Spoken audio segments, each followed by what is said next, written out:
Hello, hello, hello. Good morning, guys. Today we're going to be playing some Clangen, the lifegen mod, streamclan. Sorry, my brain is just fried this morning, apparently. Last time we left off, the game had crashed and I lost like 4 moons, and so I kind of rage quit a bit. So today we're going to be retrying.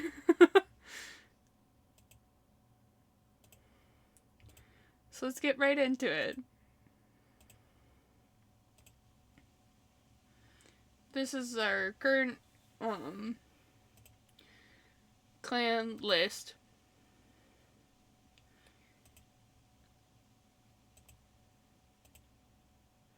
Twilight heads out on an herb gathering patrol, searching for the evergreen, ever reliable horsetail to harvest for the herb stores. As a plant that grows without losing any of its green and leaf bearer, while also having a crucial herbal use in staunching blood flow, horsetail is a welcome sight in a well-stocked medicine cat den, and horsetail was gathered. And she's gonna go on a date with her boyfriend, Brown Sprouts. You are told about a blue supermoon and decide it would be a good opportunity to ask Brown Sprouts out. You pat up to him but hesitate. What if it doesn't go as planned? He politely declines, saying that he has to go on a night patrol, and you weren't selected. What? And you weren't selected to go with him. Seems like tonight you two will be watching the moon from different parts of the territory. Or it'll only be Brown Sprouts watching.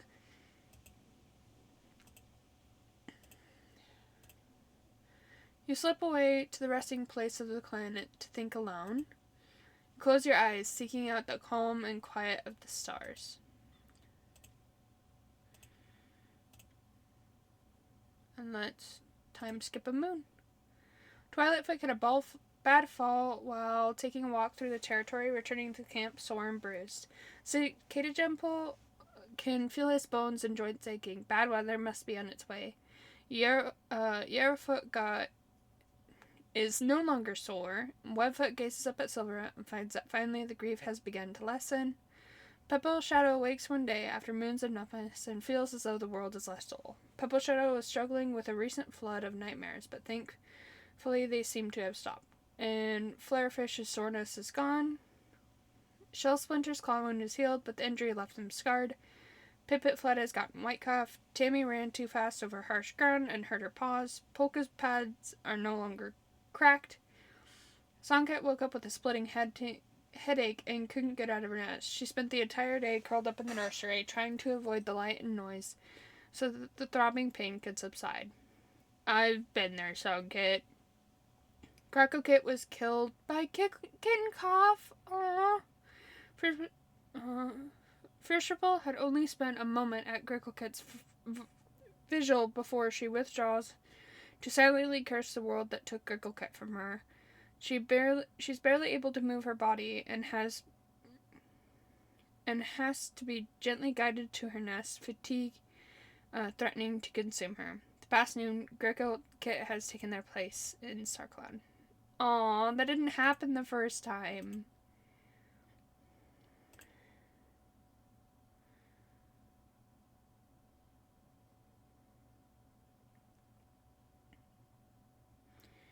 Oh yeah, I was gonna do something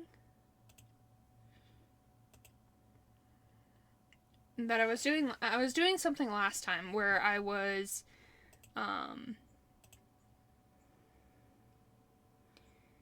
there's an apprentice that's bloodthirsty, and I kind of want to make them evil.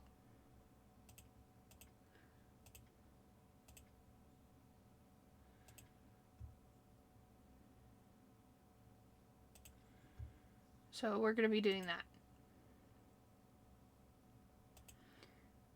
And then there's, of course, Flare Ripple. Or Fierce Ripple, sorry. Flare Ripple. I'm so good with names, guys. And I can't remember who she... Oh yeah, Wheatmore. Sabotage.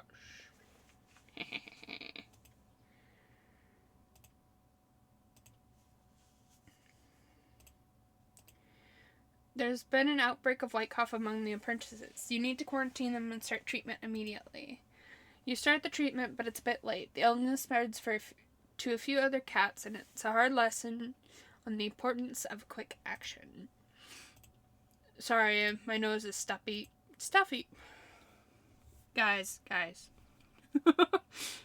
It's been a morning. After a long stroll through the territory, you and Brown Spouts have settled into the grass to watch the clouds. You point out clouds to each other that look like flowers, rabbits, and squirrels. The sun is beginning to set, and you know you should be getting back to camp soon, but you don't want to leave Brown Spout's side yet. You decide that it shouldn't matter too much if you're a bit late back to camp, and Brown Spout seems to agree. A pair of moths pay you a visit, and the sun slips to the horizon, and you're beyond glad that you chose to stay out. And if they didn't already have the moth wings, they would have gotten moth wings here. But I think it's so cute.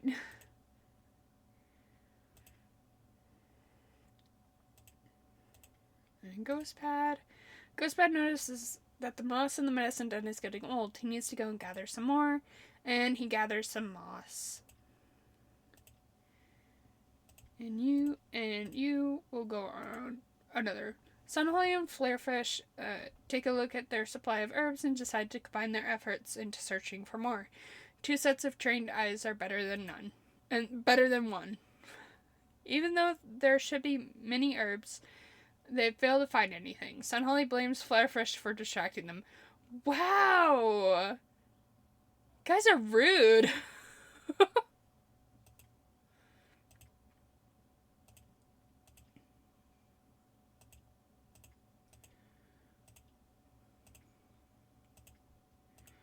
Rockpaw and Bumble, and they're gonna go on a trading patrol.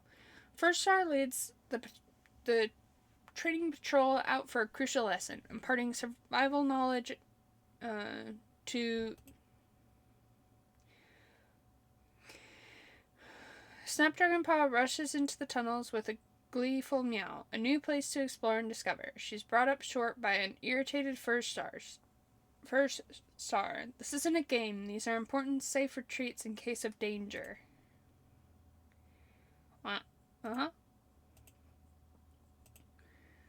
As the Tansy Pounds fight through the leaf fall to fit in as much life as possible before Leaf Bear, Twilight goes out to harvest them.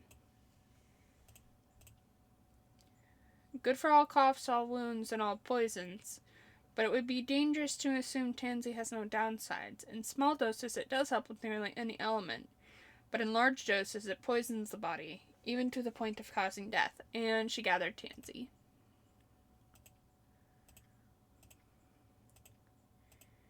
Tammy are gonna go on training patrol. Mumblepaw isn't acting like his usual self.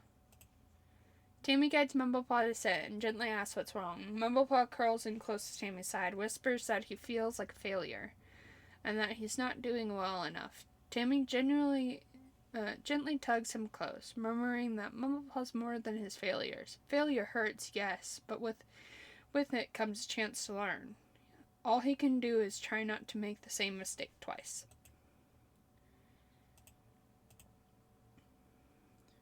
They're gonna go on a border patrol.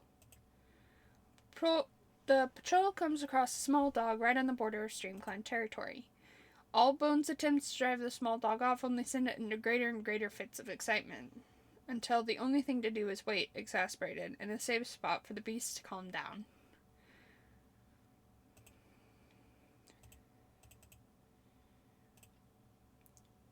Tempest sees 2 kits from Ghost Clan playing close to the border. Tempest orders the patrol, save for Dark Ash, to return to camp. Tempest and Dark Ash grab the kits by their scruffs, despite the protests, and on their journey to Ghost Clan, they are greeted by a concerned patrol that is very happy and grateful to see the kits safe. The Ghost Clan patrol thanks them profusely, and relations with Ghost Clan have improved.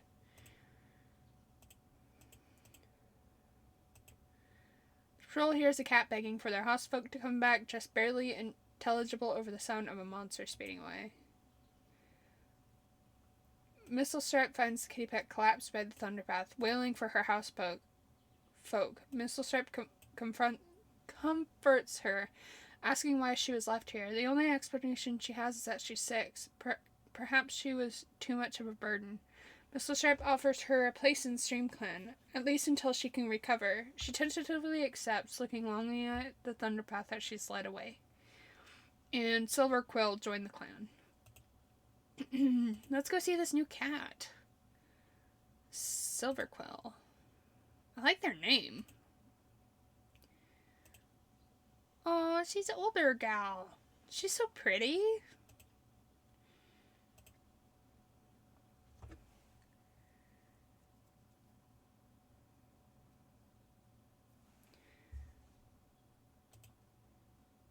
And then check chat.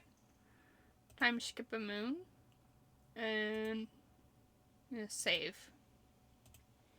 Twilight Fleck is no longer bruised. Sunholly trips over an unseen rabbit hole, spraining his paw. Flared Apple was taking some prey from the fresh kill pile, only to find a horde of rats. While Flared Apple managed to fight off every last rat, he got injured in the process. Fierce Ripple has recovered from birthing her litter. Wheatmore's tail is feeling much better. Junko Wave tells herself that she can't let these feelings consume her. Instead, she has to learn to live with it. In the deleted run through that I went through, Wheatmore actually got killed by his tail infection. And Fierce Ripple got killed by a patrol. A rogue patrol. So hopefully this time she does what I want her to. Mediate. Sabotage that. I'm back. And this child is going to hate not that cat, this cat. Sabotage.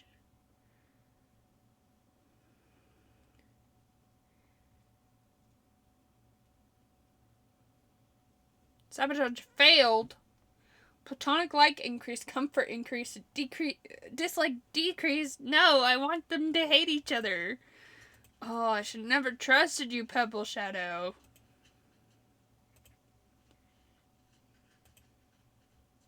You tell First Stars about an interesting dream you had recently that could be a potential omen of from StarClan. Duly noted, Twilight Fleck. Thank you for telling me. Please keep me updated if you hear anything more. That is the plan.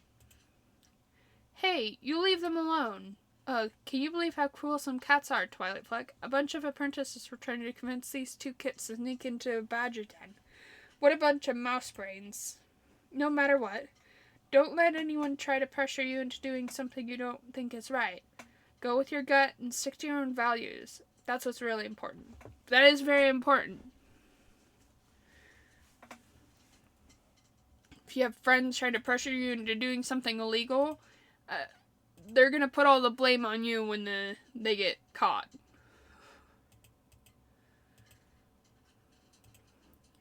Oh, Twilight Flag. Yeah, I'm fine. I'm just thinking about StarClan. It's just, well, what do you hear from StarClan? I know you get visions and messages, but do they tell you about what's going on? Do they tell you if a cat won't make the cut? They don't tell you that sort of stuff. Oh, my apologies. Oh, you think that I'll get in anyway? Thank you.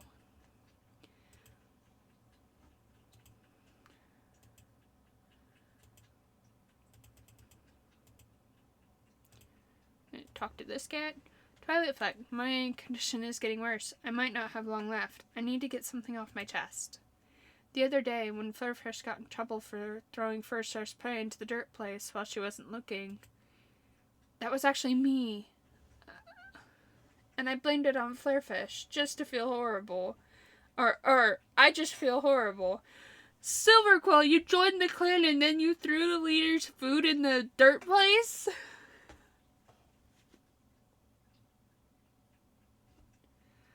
Wow. She just got invited to the clan and she's just causing havoc. You assure Silver Quill that every cat in the clearing definitely saw she did that, including First Star, so Flashwish will probably be fine. You're lying. You're just jealous of how wildly successful my pranks are every time. Yeah, sure. Oh, she's a dreamwalker.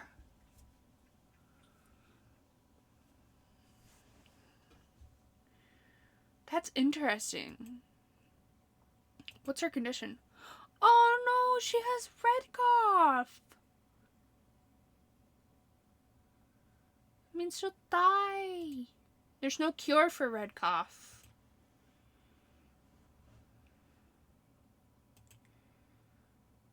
Songkit and Woolkit. I think. Wait, where is...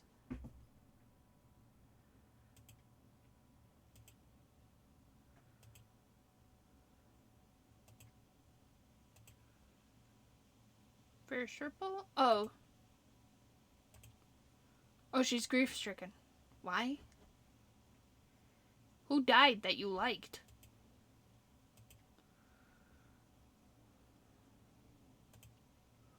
Oh, your son. Oh.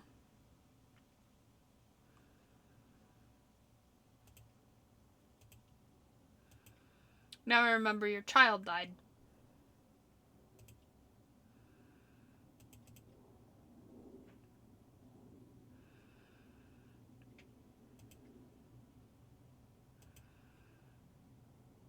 Yay, Wheatmore. Yeah. Your kit. Here. They died. I like how everyone on this first page is either one of your daughters or sons or your husbands.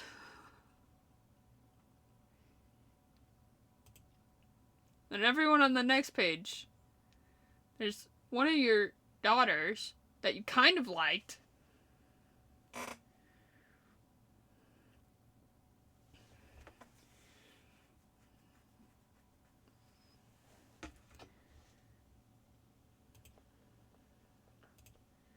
I thought she was all cured and everything. She's not.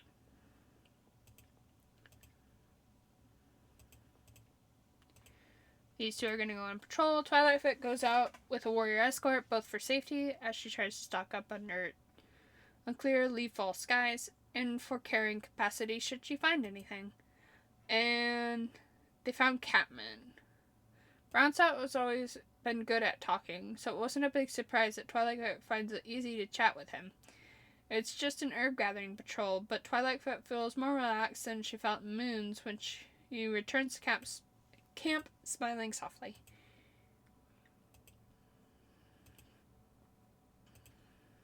And these two are going to go on patrol. Ghostbat and Flarefish head out for vast opening grasslands to look for herbs, discussing the latest news. Carefully plucking herbs, they discuss the latest signs from StarClan and ponder what to do about them. They think up some tentative plans and return to camp to discuss them with the leader and deputy. And Time and Bettany were gathered. And Bumble, and this guy, and Saffron Fur. And they're going to go on a training patrol. As the training patrol gossips about the last gathering while they bask, Rockpaw turns and asks Saffron Fern how to talk to cats from other clans without giving away any of streamclan secrets. There's a difference between being careful and being rude. Saffron Fern instructs some things are always safe to talk about, like Rockpaw's favorite prey, the health of the elders, and the birth of new kids. But she cautions to always remember that if the cat she's talking to is worth anything, they'll accept that Rockpaw can't talk about something with grace and understanding, not sappiness and jibes. Jibsies. Oh yeah, Snapdragon forgot their warrior name. So the leader can go out on a lone border patrol. First Star tracks the scent of a large dog along the edge of the clan's territory. First sergeant bolts back to camp, yelling a warning. I thought I hit proceed. Did I miss it? Look. Today is a day. And they're gonna go on a border patrol. The patrol spots a badger making a den on Conquer Clan territory.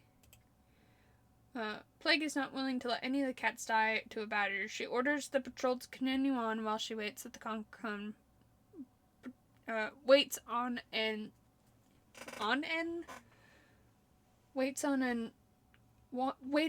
a Conquer Clan patrol to come by to give them a warning about the badger.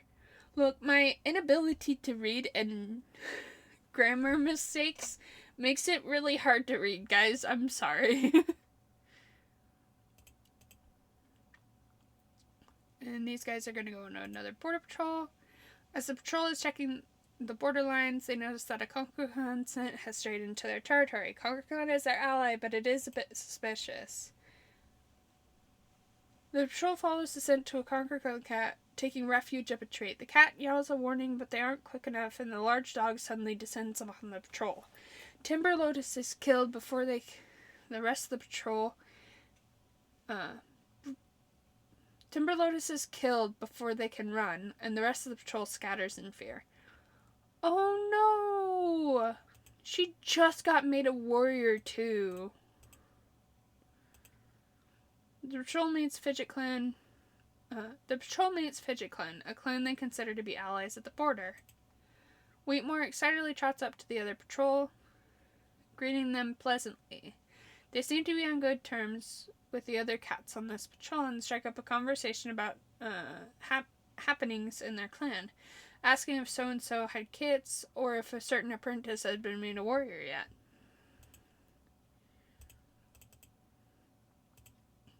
The patrol finds the kitty pet who's interested in joining the clan. They banter with the cat a bit, making them feel more welcome. The patrol doesn't have much to do convincing, and the kitty pet seems happy to join the clan with their litter of kits. Mamba joined the clan, Odd Kit joined the clan, Cotton Kit joined the clan. Your clan's reputation towards outsiders have improved. Let's look at these kittens. Cotton Kit and Odd Kit. Oh, look how cute they are.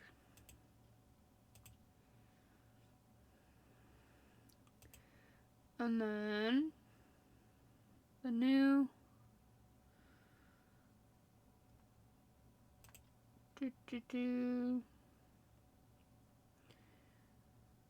Mamba.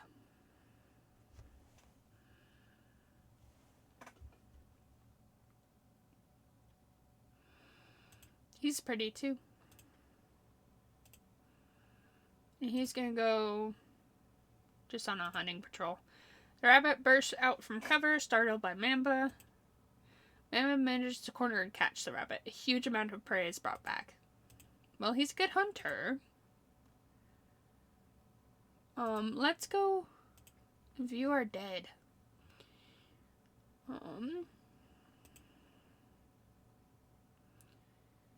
Salt Cybe, Icy Grows, Timber Lotus.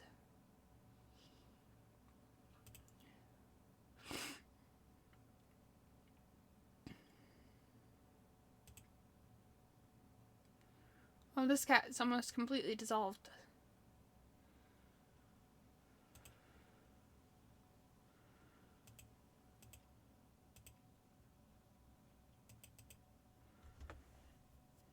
I knew they used to be pretty.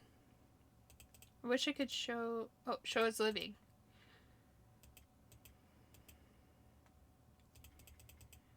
Oh, they were pretty. Back. Water Gleam. Swanroot.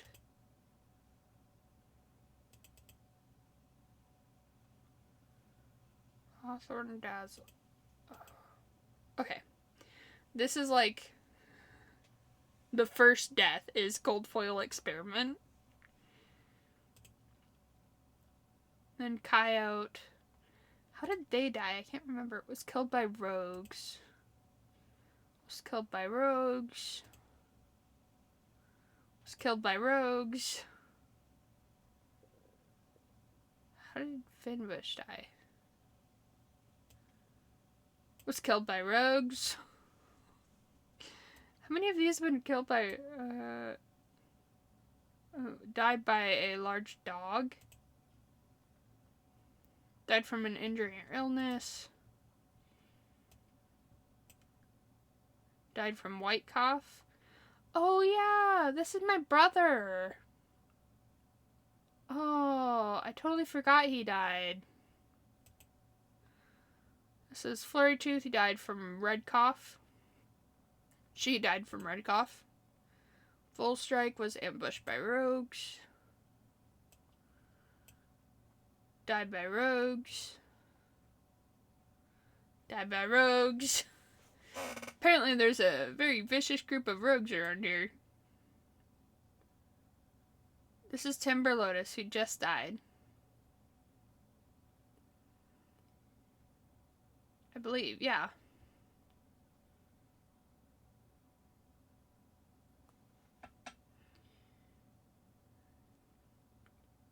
Yeah. Died of a heart attack. Died of old age. And Grackle died from kitten cough. So that's all that. Where is... Oh yeah, he was put in the Dark Forest.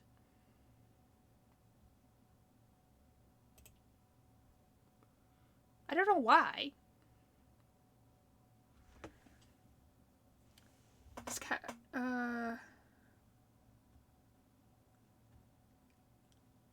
Milo is wrongly placed in the Dark Forest.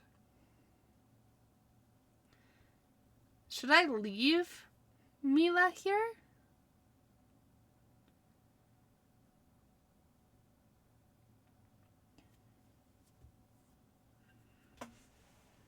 I mean, I think I'm gonna leave him here.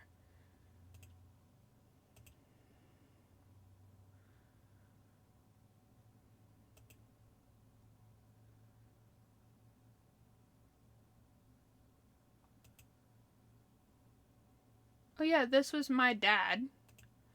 And this is our mom. And I don't know them. Frost spots.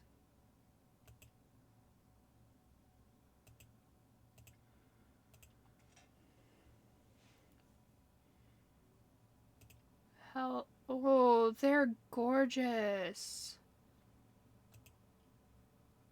Oh, this is Baby Dog. This is Saffron, Quercus, Baton. Oh, I think I might invite Health in, maybe. Their blood history. Bloodthirsty. Guys, I'm trying here.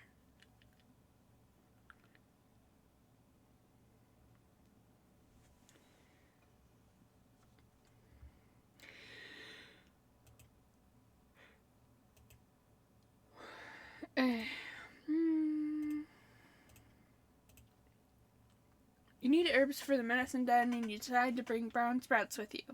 And you appreciate him coming with you as the extra plasma or massive help. You notice how his fur sparkles beautifully with dew, looking almost like Silverpelt had come alive on him. You consider telling him so. Broadside purrs in amusement, telling you that you look very pretty yourself. You go the rest of your day holding your tail high in pride. You slip away to the resting place of the clan to think alone. A chill runs down your spine. Your claws sink into the blessed ground. You cry out to the sky, hoping someone will hear you. Understand your need for guidance, but nobody comes. That's so sad. Like, I just need help. And they're like, no. How many old people do we have now? How many people are in our retirement home? 1, 2, 3, 4, 5, 6, 7, 8 people are in our retirement home. Is there anyone in chat? No. Not yet. Time skip a moon. Streamclan does not have enough healthy medicine cats. Cats will be sick or hurt for longer if they have a higher chance of dying. Cicada Jumble's joint pain is feeling much better. Flared Apple's ear is feeling much better. Flared Apple is feeling extremely sore from the long distance he's run lately. Brown Sprouts wasn't looking where he was going and tripped over a small trunk and came out of it with only his pride bruise. Brown Sprouts was attacked by a group of rats and managed to fight them off, but didn't escape unscathed. Fleet Whisker has gotten yellow calf. Treeclaw woke up with a splitting headache and couldn't get out of his nest. He spent the entire day curled up, trying to avoid light and noise until the throbbing pain could subside.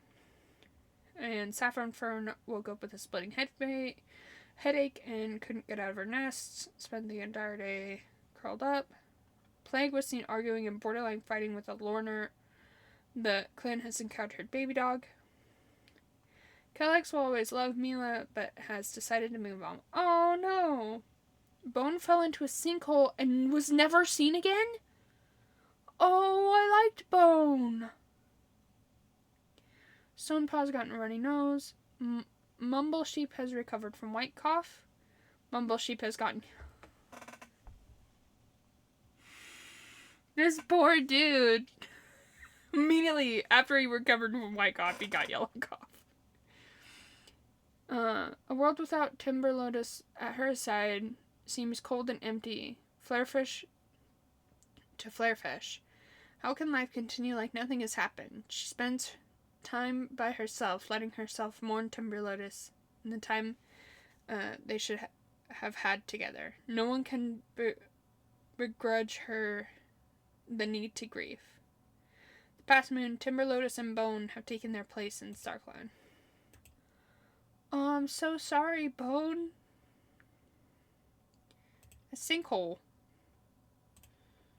That's like one of the worst ways to go. Being suffocated by the earth around you.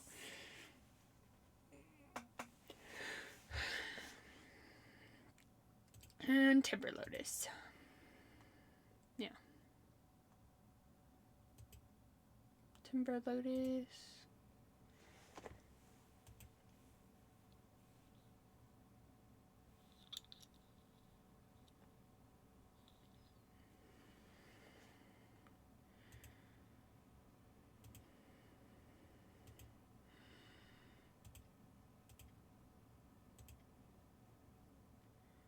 And then...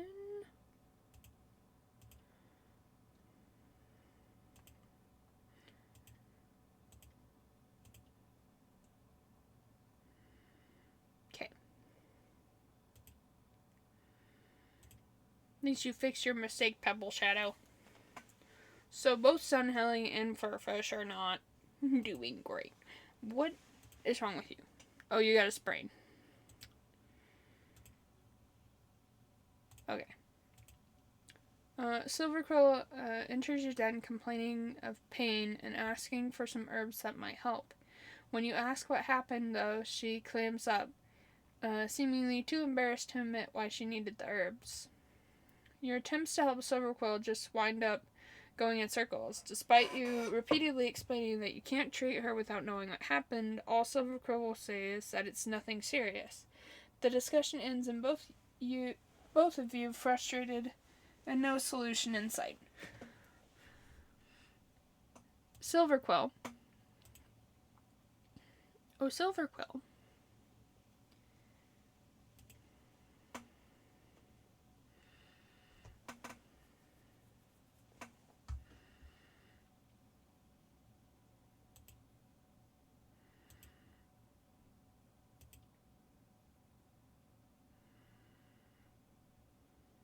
Where's Silver? This one. Well, doesn't she have... Yeah, she has a red cough. She's going to die. It's probably for her red cough. Oh, had a nightmare involving a two-leg trap. She probably needs poppy seeds to sleep.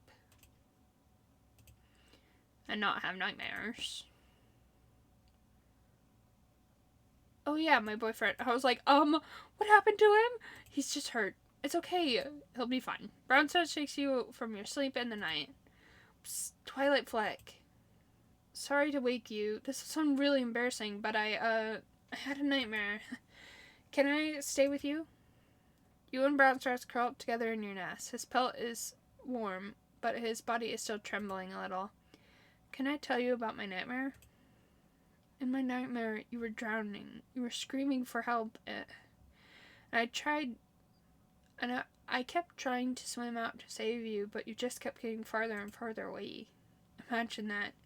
I faced rogues and dogs and foxes and monsters. But out of everything, the thing that scares me the most is losing you. You both eventually drift off to sleep, and it takes a long time for anyone to rouse you in the morning. Aww. While laying next to Brown Sprouts in camp, you reach your paws toward his. His blush is so strong that you could feel it. Aww. These two are so cute together.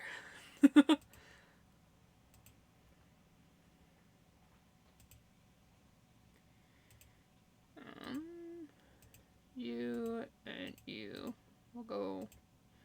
Ghostpad notices that the moss on the medicine den is getting old, and he gathers some moss.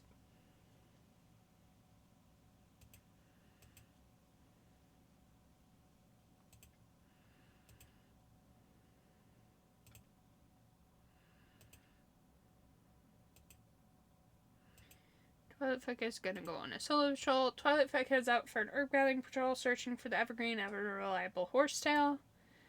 And she's distracted today, and it affects her work. The patrol is unsuccessful. First Star will go on a lone border patrol. First Star heads out to the grasslands alone, wanting to make a quick check of the border. First Star marks the border, but she reaches a section where the border is muddled and has to give up and go home, and relations with the Fudgy clan have gotten worse. You done goofed. Rockpaw and Bumble and Stonepaw and Grey Blaze go on a training patrol. Bumble suggests this might be a good chance for the cats to practice teamwork, particularly with Rockpaw. Bumble leads the group into a mock battle exercise, deliberately giving Rockpaw a starring role that has her vibrating with excitement and pride.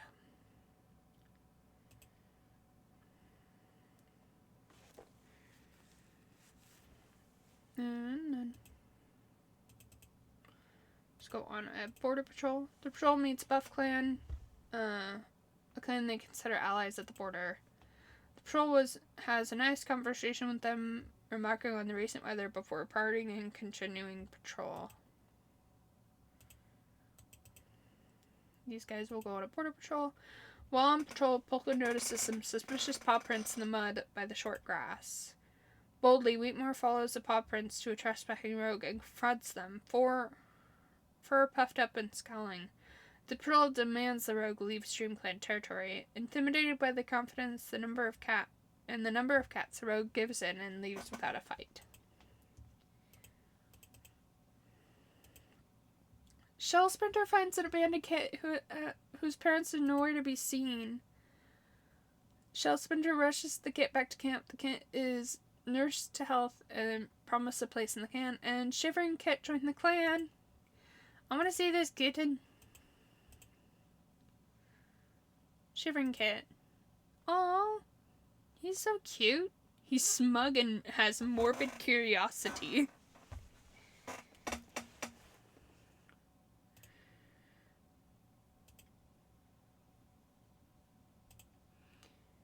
And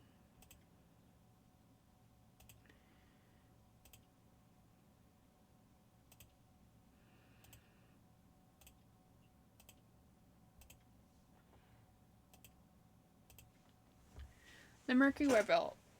Bezozius decides to tell the group a story from ancient clans. Long ago, a very evil cat attempted to kill their leader.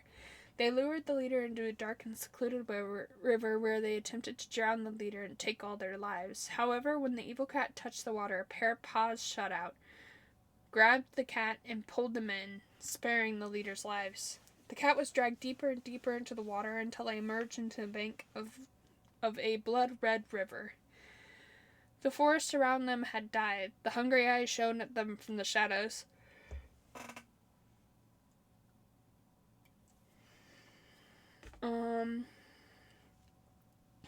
And hungry eyes shone at them from the shadows that surrounded them. The cat had been taken to the dark forest. Though noticeably intimidated by the tale, the group of cats listened attentively, taking its morals to heart.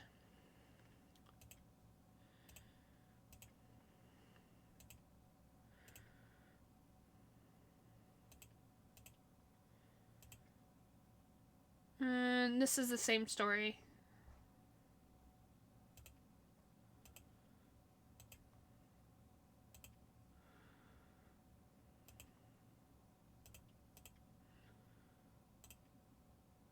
And this is the same story again.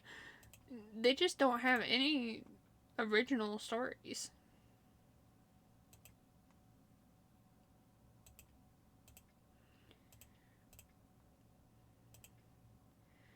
Okay, here's a different one. When Poppy Breeze is asked to tell a story about the Dark Fury, she's a bit nervous. She doesn't know much about it. Poppy Breeze eventually recalls an old story she once heard. She tells a tale about a lost Starkland cat who ended up in the dark forest. The Starkland cat was terrified at first, jumping at every twig snap or howl in the distance. However, when they explored the territory, they discovered that not everything was worth being scared of. She found dark rivers to swim in and spindly trees to climb. And they found inhabitants to train with and bugs to chase around. Though it was murky and the air was heavy, the Starkland cat found himself preferring the ruggedness and unpredictability of the dark forest to the calm and boring environment of StarClan. The next time that their clanmates saw the StarClan cat in a dream, their stars on their palette had been swapped for the film of muck. There we go.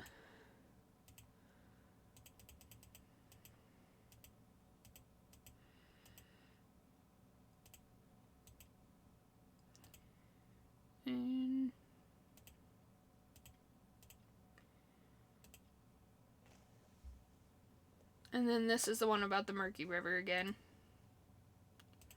Because they're also original.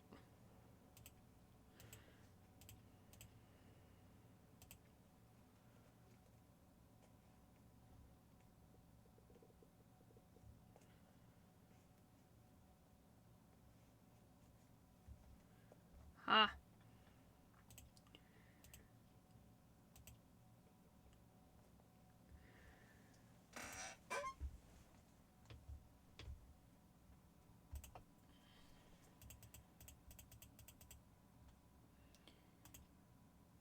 I did not mean to click that.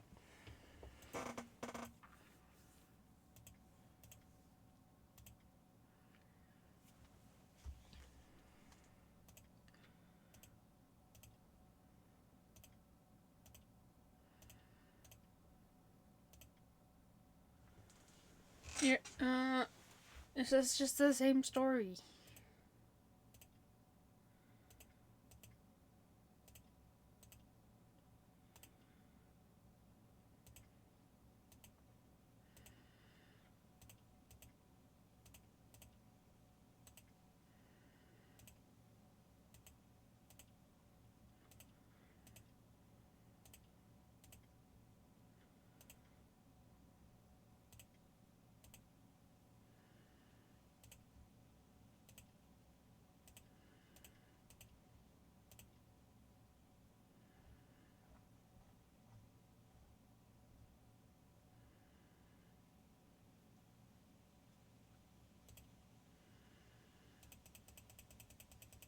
And I'll do this again later.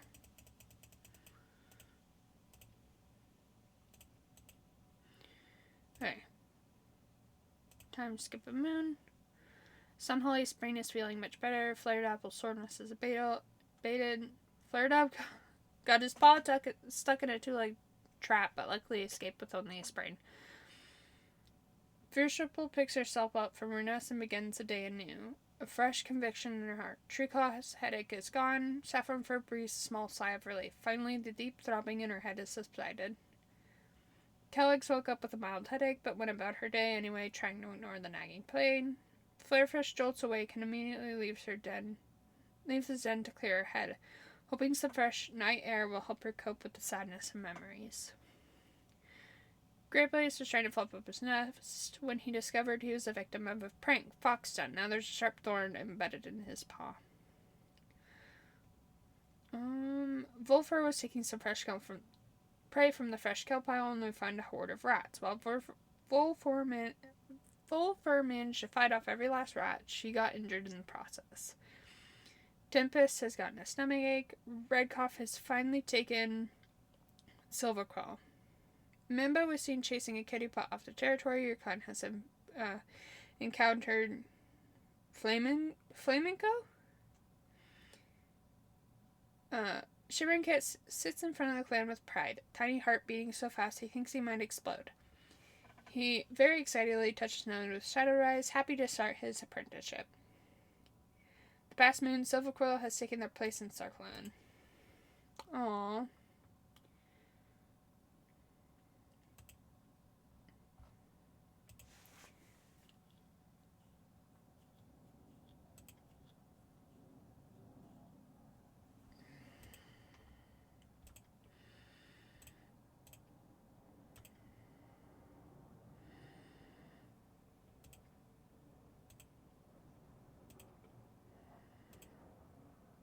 Sorry if you hear the plane going overhead.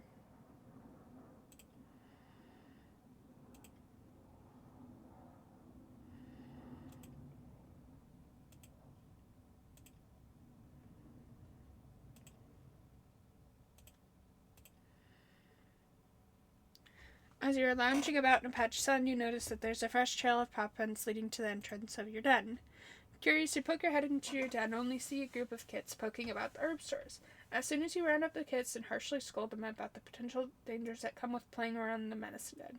You know it's a hard lesson to hear, but it's a necessary one.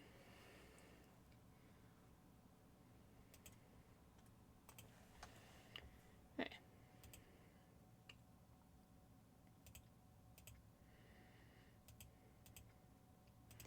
I'm just gonna see what this will do.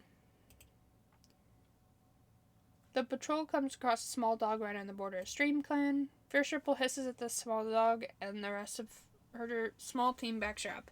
The dog skitters back, yapping loudly, apparently shocked by the display. The patrol breaks out into yells and caterwauls until the dog loses its nerve and runs from the streamclan border into the distance.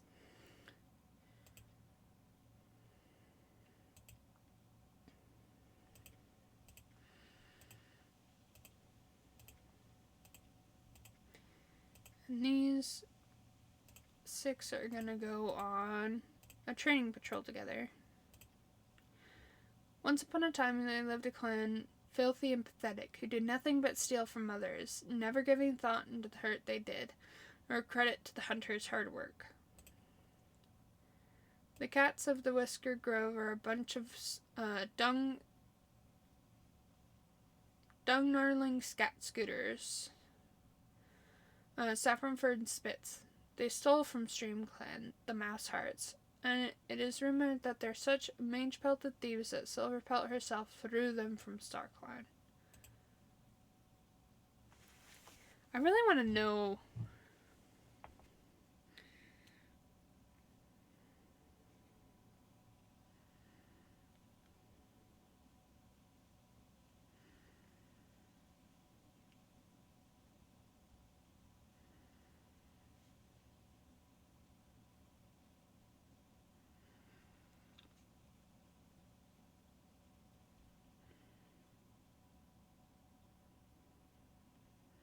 So apparently, Whisker Grove is a cat game.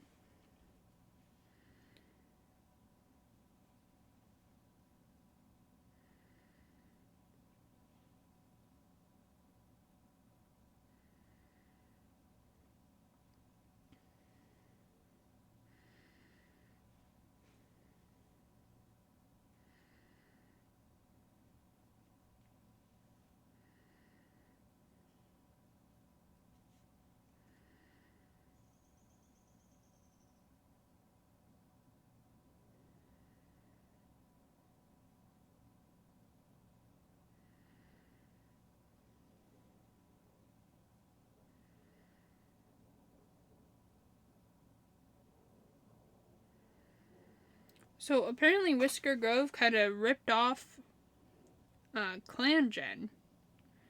It seems.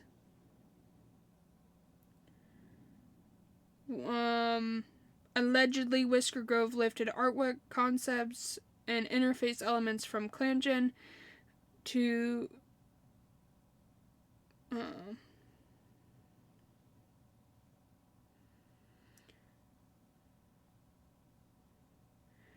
crash in the mobile app stores where the original game isn't officially released. In-game retaliation. The developers of Clangen responded by adding explicitly mocking in their game events and commentary referencing Whisker Grove. Community members view Whisker Grove as a cheap, unauthorized ripoff, while strongly supporting Clangen's aggressive and humorous in-game callouts against the plagiarized mobile game. Wow. I was just curious because it was like, I've seen this prompt come up a few times, and Whisker Grove sounds familiar, but I didn't know where I had heard it. It was probably that.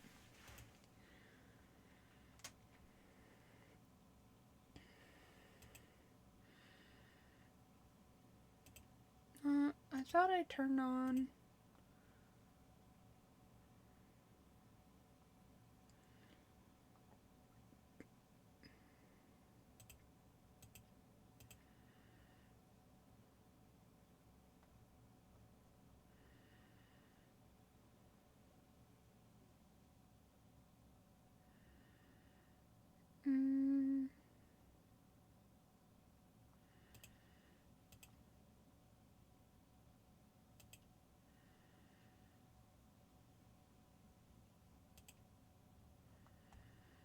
I thought there was a setting where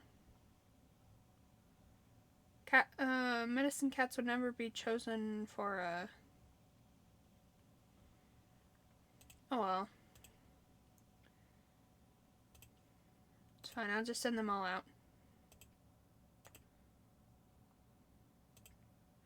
Sunhoy and Ghostbad take a look at their supply of herbs and decide to find their efforts in searching for more. 2 sets of strange eyes are better than 1.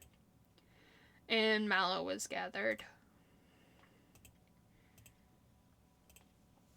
While searching for herbs, Twilight is startled by weird sounds and whispers on the wind. Ouch, Paladin. He just, attacked me. Sure, it is a sign from StarClan. Twilight follows a faint wailing. Instead, she finds a queen who lost her life in a harsh killing. Their newborn is clinging to the body that will never move again. Twilight instantly wraps herself around the kits and starts thinking about what she'll need to do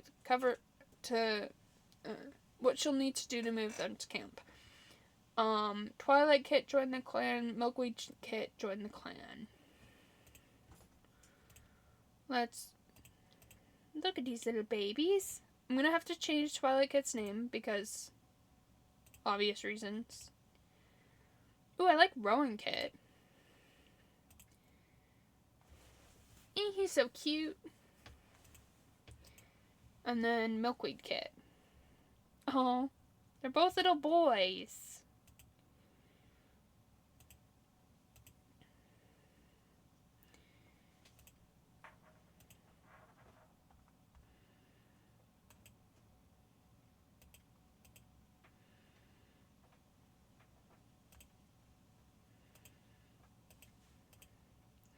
First Star heads out into the grasslands alone, wanting to make a quick check at the border. First Star comes across a Ghost Clan apprentice on the wrong side of the border and holding prey. Furious, she snarls at her in anger. The apprentice turns tails and flees, with First Stars hot on their trail. When the apprentice crosses the border to hide behind their mentor, the Ghost Clan warrior's tail tucks at the side of the streamclan outraged leader.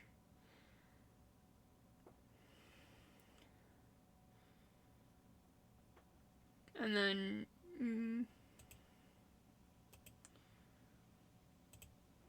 yeah. The patrol comes across a small dog right on the border of streamclan. All Pipit Flood's attempts to drive the small dog off only send it into greater and greater fits of excitement, until the only thing to do is wait exasperately in a safe spot for the dog to calm down.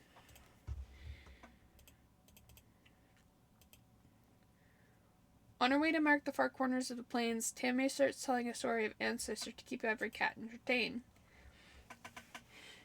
It keeps the cats' minds off the distance they have to cover. The patrol goes quickly and easily.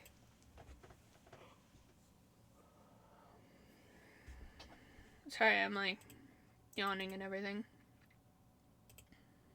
Darkgrass spies a fat rabbit on the other side of the Clan border. A tempting opportunity to be sure, but it may not be wise to hunt on an ally's territory. Aloof, adventurous, loyal, and troublesome. I feel like they would proceed. Darkgrass pounces without hesitation. He glances around, rabbit hanging from their muzzle.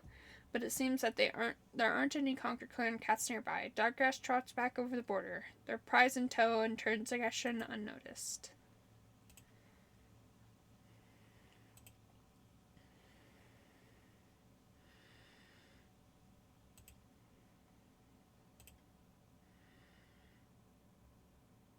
Okay. Well, I wanted to do... There's so many kittens now.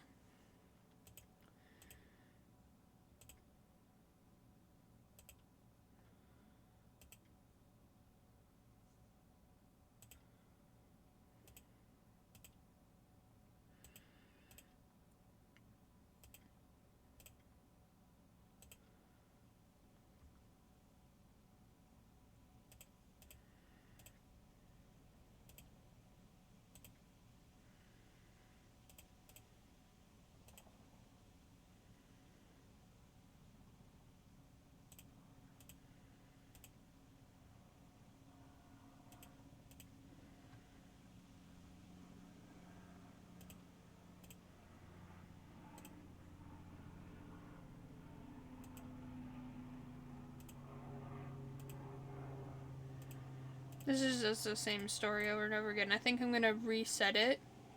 I didn't want to lie on it. There you go.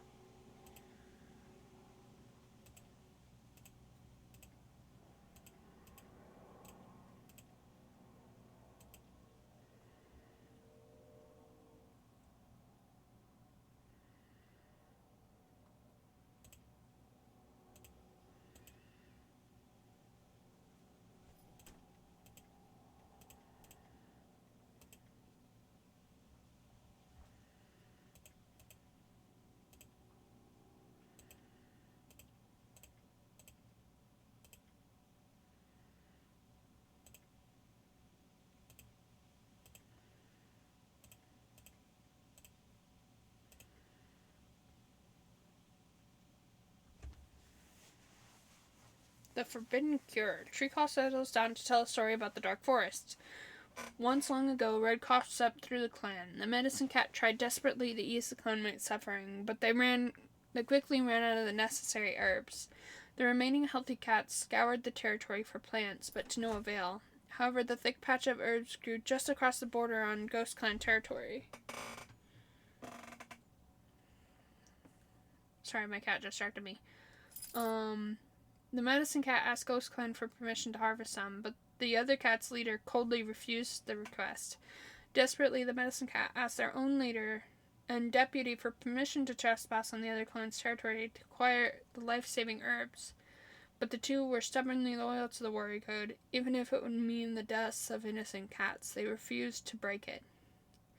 The medicine cat returned to the border and glared at the herbs, so close but still out of reach. As they sat, they grew angry. What kind of leader put arbitrary rules above their clan's well-being?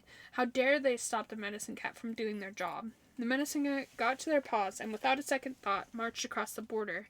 They gathered as many herbs as they could carry, their heart pounding. As they turned to flee, though, they ran right into a lone Ghost Clan.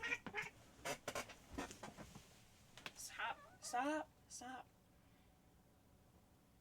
Stop it. Sorry, my cat decided that it would be best to try to strangle himself. Luckily, he has a breakaway collar. But because he's dumb, he needs to stop. Just leave the collar alone. Do not bite me now. Leave your collar alone.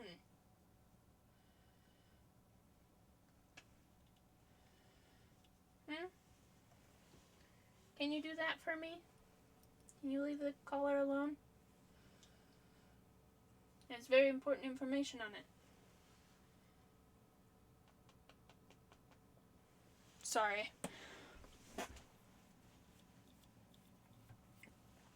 Okay.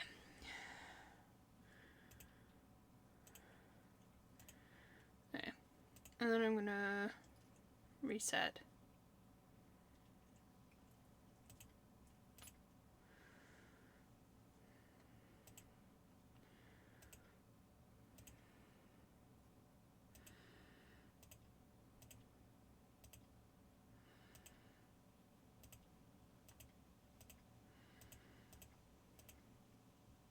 Okay.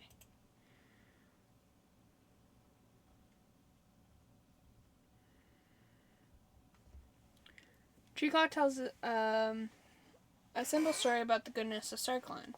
It's said that the ancestor spirits can lead hunting patrols to prey even in the harshest conditions.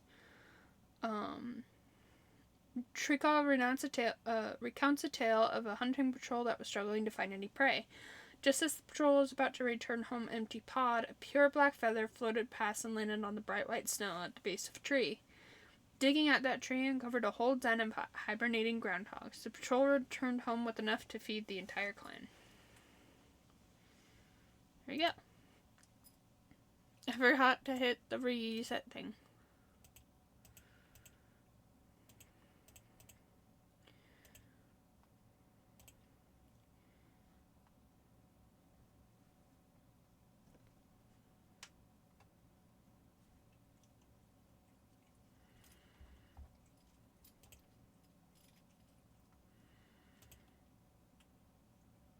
Back.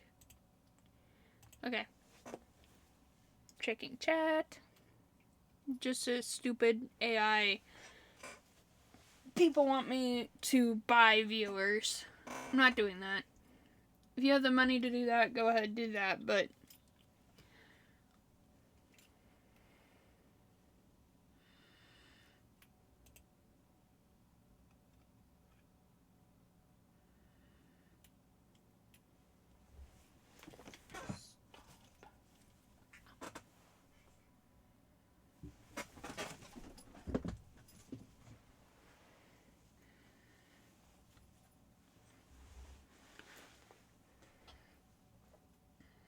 after noticing you being quiet today, Pebble Shadow comes to check in with you. A pleasant conversation boosts your mood. While helping Ghost Pad since he needed extra paws, he's grateful. Oh my gosh, I can't read. He's grateful to you for the assistance, and it turns out to be a great opportunity to connect with him more. You help out with a few den repairs this moon. The camp looks much better in the end, and should be good for another moon. A rat bite Brown Spouts had gotten has healed. Fleet Whisker was killed by Yellow Cough. Plague was caught outside of the clan's territory. Kellogg's feels revealed that the lack of pain in her head. Her headache seems to have finally gone away. Flutterfish tells herself that she can't let these feelings consume her. Instead, she has to learn to live with it. Flutterfish's constant nightmares has finally calmed. Flutterfish was seen speaking calmly to a cat from Ghost Clan. Pip the Flood has gotten white cough. First Star proudly calls the clan meeting and to honor Tammy's service to the clan. It's time she retires peacefully to the Elder Den. Stonepaw no longer has a running nose. First Star calls the clan to meeting and declares Rockpaw to be a warrior. She's now called Rockgale and is celebrated for her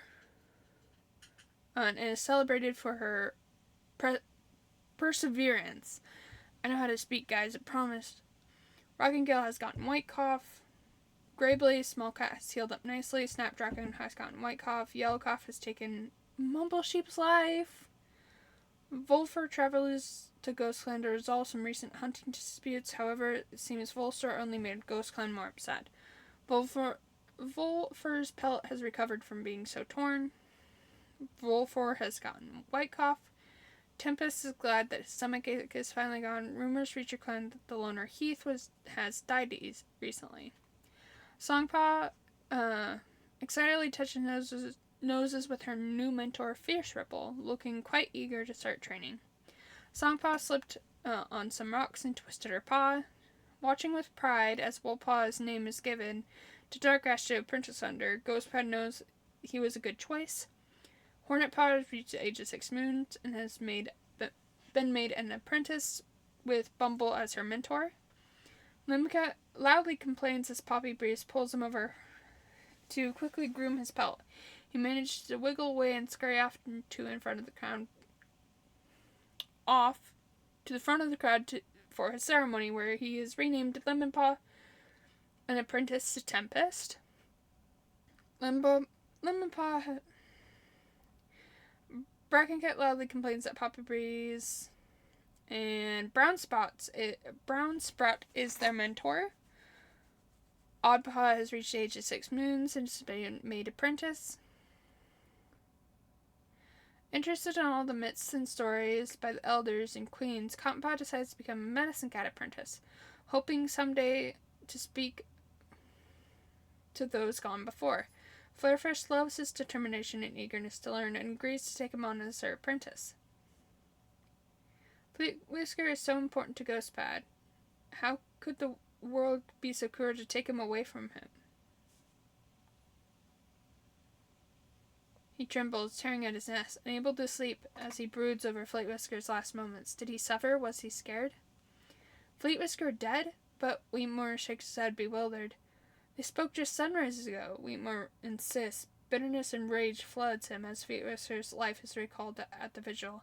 He coldly turns away to any who offer comfort. Without Fleet Whisker, what's the point? The past moon, Fleet Whisker and Mumble Sheep have taken their place in StarClan. StreamClan mourns their loss and their clanmates. So this is Fleet Whisker. And Mumble Sheep.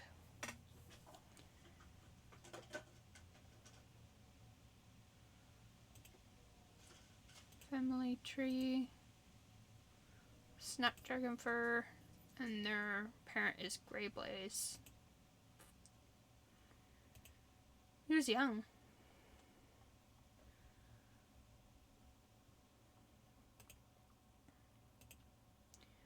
And back. I want to go to the cat list. Oh, look at Rowan Kit. He's so cute. And then this is Milkweed Kit. They're both so adorable.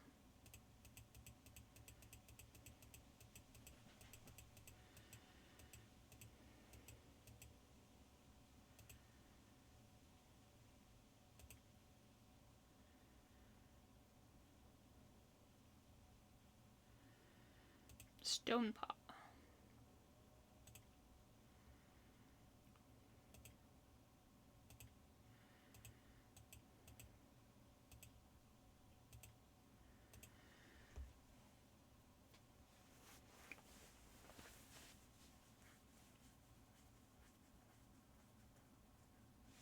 Ouch.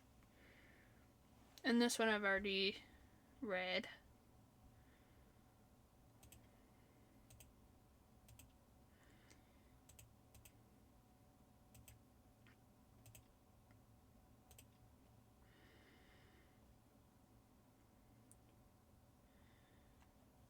And that's the same one.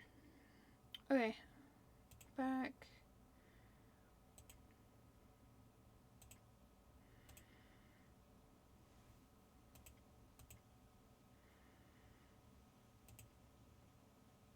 There we go.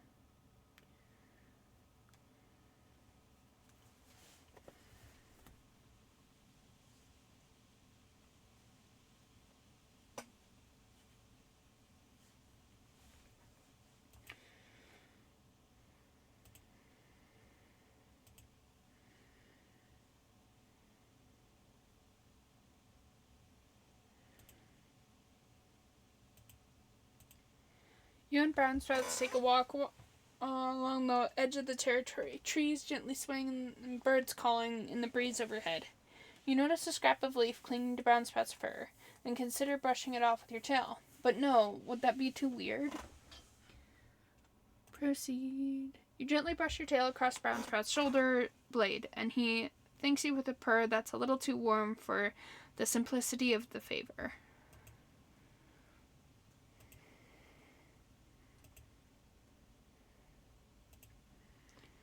You're lounging about in a patch of sun. You notice that there's fresh trail of paw prints leading to the entrance of your den.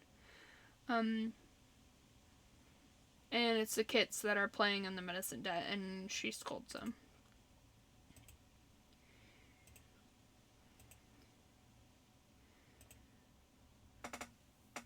It's not finding fresh juniper that's a problem. The evergreen plant is reliably grown through the cold, but there are large shrubs, sometimes large enough to be trees, and climbing in these slippery conditions might be dangerous.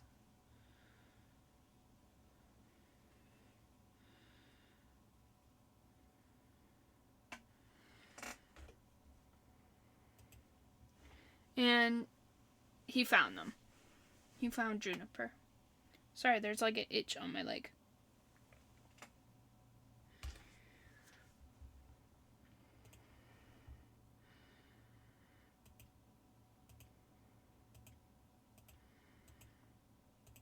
Oh, Cotton Paw is cute. And they're gonna go on an herb gathering patrol. It's not finding. It's the same prompt as last time.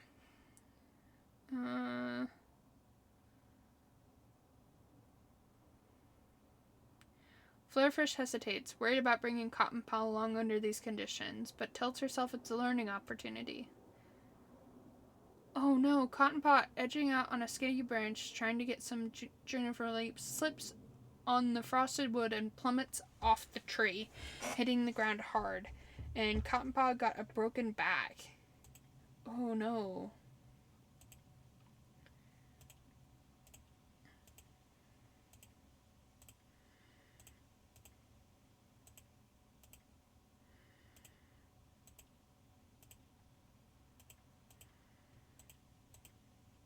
Okay. And these 6 are going to go on a training patrol. Bumble suggests this might be a good chance for the cats to practice new hunting techniques, particularly with the apprentices present. Everyone has a nice practice session, picking up a good selection of new tricks to try out on their next hunting patrol. Appa really gets into it, and Bumble praises him for his focus and enthusiasm.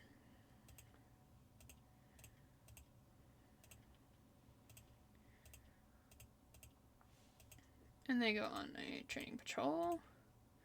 Once upon a time lived a clan filthy and pathetic, and it's about whisker growth. Yeah. When you copy people and they get mad about it, I think it's pretty deserved.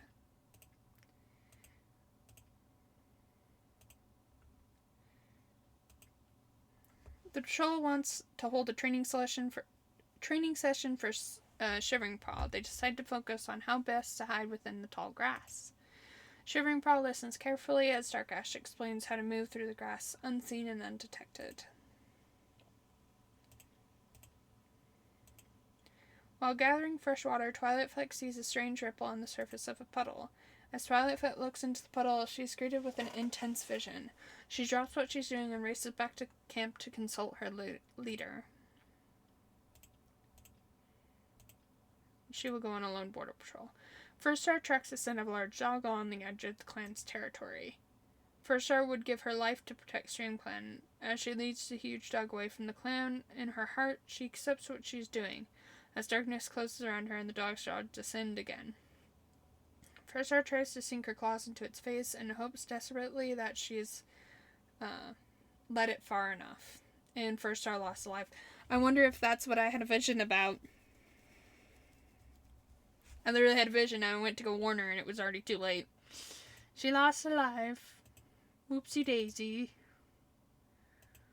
The patrol stumbles across a large dog wandering through the middle of the clan's territory.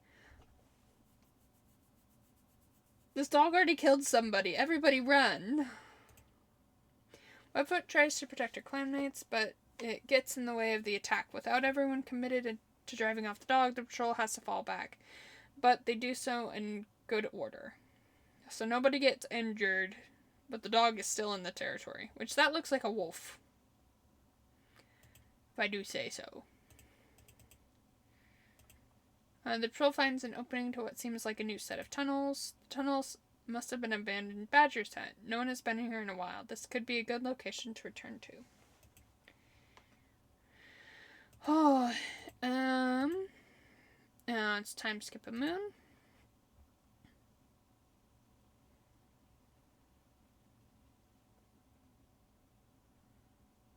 And it crashed. Wonderful. Well, isn't that just wonderful when that happens?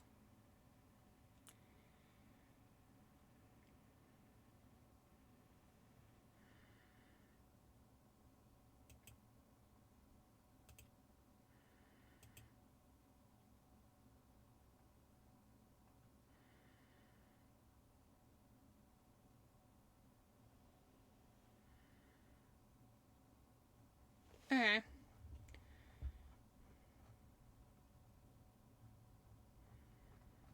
So it's basically restarting the moon.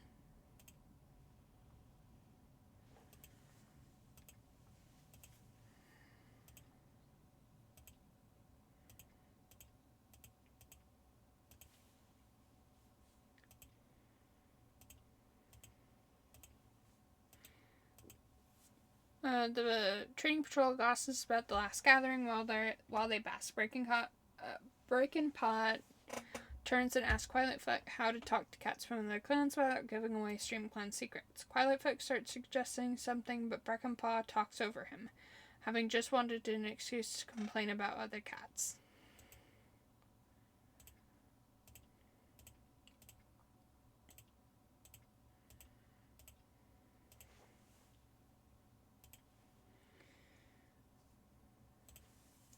Saffron Fern suggests this might be a good chance for the cats to practice new fighting techniques, particularly with the apprentice here to learn from them. Unfortunately, no one steps up to teach and makes everything feel awkward. Come on, Saffron Fern, you're like the deputy.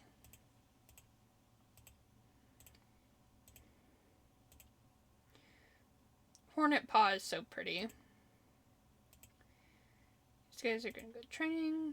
Bumble takes them out to see a herd of bison that the patrol spotted moving through streamclan territory. Shivering Paw has his view blocked by the long grass and the flat ground, but the rumble he feels through his paw pads and footsteps and bellows so loud that it can be felt through the ground. It all stresses just how huge the thunder beasts are, and how he shares a wide-eyed look with Hornet Paw. They're terrified of it.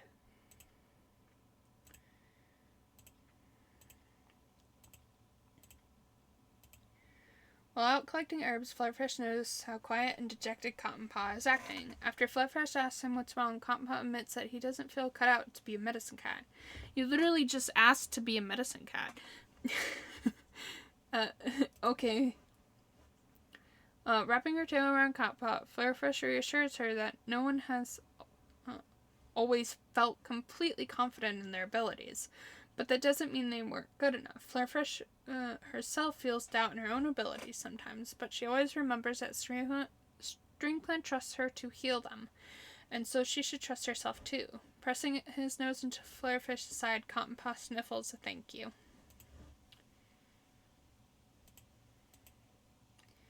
These guys are going to be going on a border patrol. As the patrol is checking the borderlines, they notice a ghost clan straight into their territory. The patrol notices the scent of a ghost clan cat taking refuge in a tree. The cat yells a warning, but they aren't quick enough, and the large dog suddenly descends upon the patrol. Junko Wave is killed before they can run, and the rest of the patrol scatters in fear. Junko Wave! Oh no.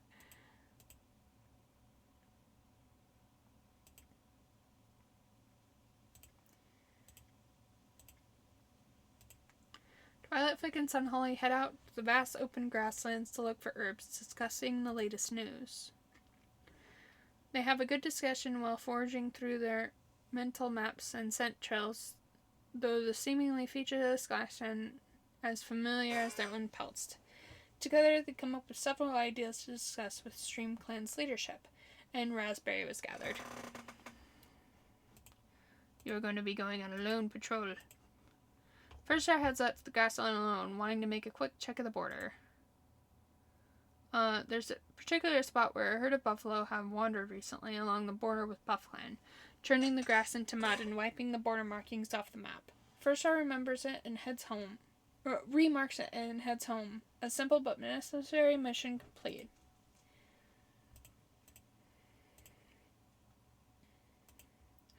The patrol spots a badger making a den on Ghost Clan territory. Mr. Stripe is not willing to let any cat die to a badger. He orders the patrol to continue while he waits on a Ghost Clan patrol to come by to give them a warning about the badger.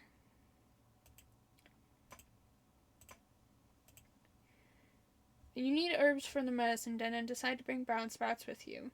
You appreciate him coming with you as the extra paws are a massive help. You notice how his fur sparkles beautifully with dew? Brown Sprouts purrs in amusement, telling you that you look very beautiful yourself. You go the rest of your day holding your tail high in pride.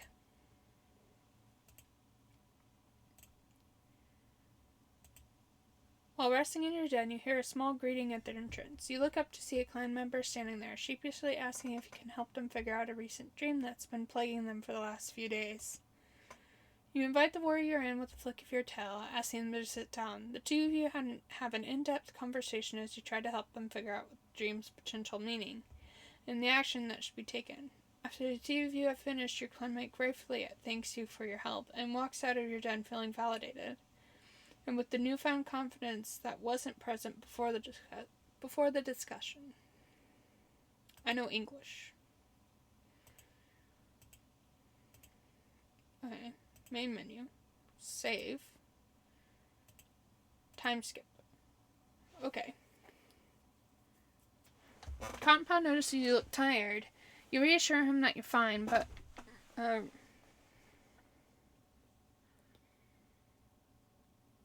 relent when he gives you some herbs to help you sleep. Flared Apple's brain is healed. Webfoot got a paw stuck in a two-legged trap. While she eventually escaped, her leg was heavily injured. Webfoot has gotten a runny nose. First Star stands above the clan to proclaim that Stonepaw shall be known as Stone Dusk, honoring his cunning. Rockgill no longer has white cough. Snapdragon fur is recovered from white cough. Tempest has gotten a runny nose. Poppy Breeze has gotten a stomach ache. Sunholly feeds Cottonpaw disgusting herbs with his supper, concerned over his runny nose.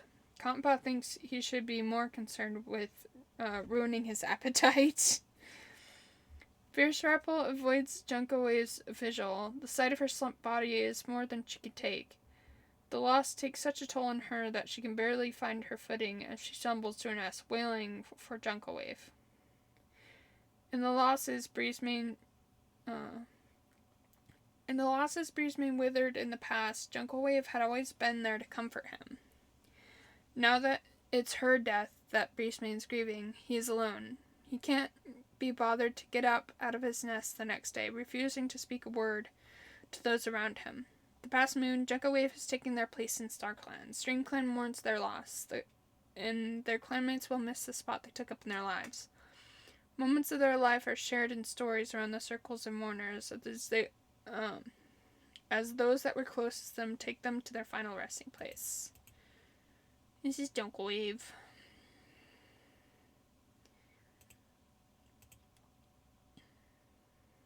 How many of my siblings are left? So, these are parents, Smoke and Mink. That's three of my siblings. Cliff Streak, Silky Call, Timber Lotus. So that's 1, 2, 3, 4, 5, 6. And I didn't know Cliffstreak was my adoptive sister. But that means... That means Fierce Ripple killed her own daughter.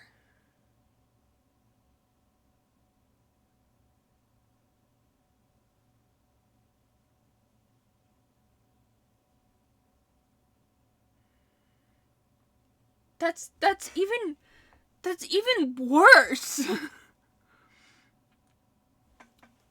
Oh no. Breezemane. Who is Breezemane with? Oh, Breezemane was Jungle Wave's mate? Oh no. I never realized that they became mates.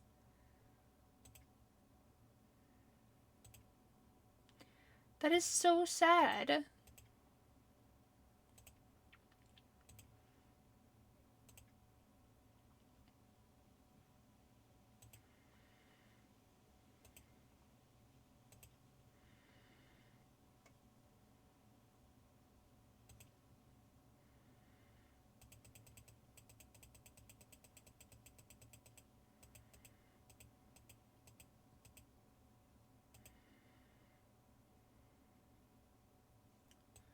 What does this mean? A dormouse?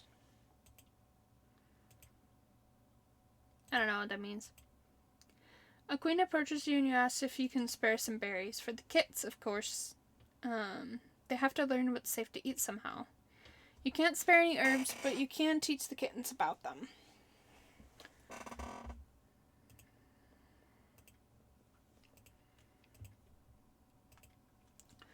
As New Leaf brings green back into the world, Sunlight has been eagerly anticipating the unfurling of new leaf buds on the elder trees. There are a particular tree in a sheltered dip along a stream that they want to check out today. Check on today. I know English. I promise. Sunlight has discovered with time and experience that elder leaf picking is best handled by chewing off several low-hanging, thin branches and carrying those back to camp instead. And elder leaves were gathered.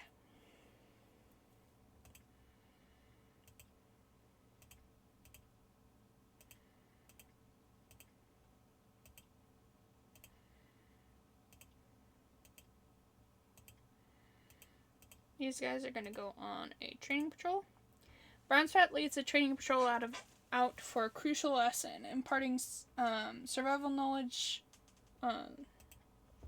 Brownsprat tries in vain to lay down exactly how important it is keeping a mental map of safe tunnels to any streamclan warrior, but he simply can't find the words for it. One day the apprentice's lives will depend on knowing where to find refuge.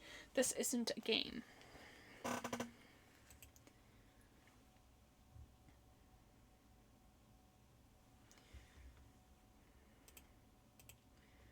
Flarefish and Cottonpaw are gonna go. Listen to the wisdom of the sages. Flarefish meows. Cottonpaw doesn't just need to learn a set of bones to set bones and clean wounds. Being a medicine cat is so much more than blood and bodies. Cottonpaw feels overwhelmed at the responsibility of supporting clanmates going through mental struggles. Physical fights are so much simpler to support them with. Flarefish halts a lesson to comfort him. Yeah, mental health has a lot to do with physical health as well. If your mental mind is not healthy, your physical body will not be healthy.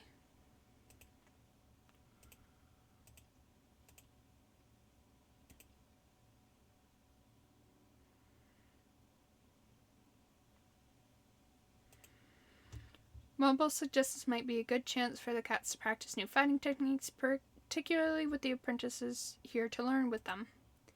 Fortunately, no one steps up to teach. That job lies on you, Bumble. You are the leader of said patrol. So maybe learn something.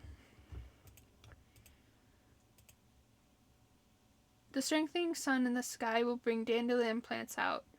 Always the first to take advantage of new leaf, those ones. Twilight heads out to look for them. And dandelion was gathered.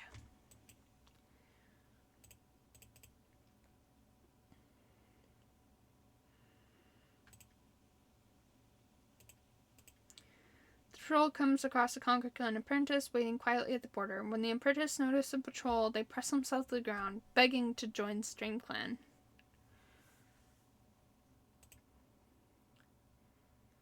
Stone-Dust is eager to steal a Clangen's apprentice right out from under their noses. He sticks close to the apprentice on the way back to camp. At first, the clan is unsure, but Stone-Dust vouches for Bubbling Paw, and he is allowed to join the clan. Stone, what do you have? What is your plan, Stone-Dusk?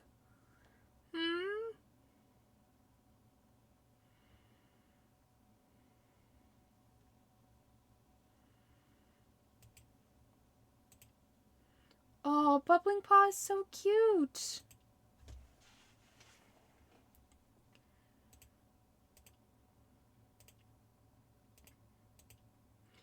Rockingill is surprised when Bubbling Paw makes a mistake on a simple move Rockingill thought she had mastered. Before Rockingill can say anything, Bubbling Paw runs out of the training grounds. When Rockingill finds him huddled in camp, he sobs out a confession. He will never be ready to be a warrior. Rockingill tries to think of something to say or do, anything, but she fumbles as Bubbling Paw becomes more and more inconsolable. Finally, Rockingill gives up and leaves Bubbling Paw alone with his thoughts. You done screwed up. I'm going on training. Oh, I did not mean to do that. As she heads out to work on her skills, First Star thinks about a dream she had last night. Was it sent by StarClan? First Star can't make sense of the vision. These are going to go on a border patrol. Plague spies a fat rabbit on the other side of Bluff Clan border. A tempting opportunity to be sure, but it may not be wise hunting on an allies' territory. I feel like they would not proceed. Yeah. It's not worth ruining Streamclan's reputation with their ally.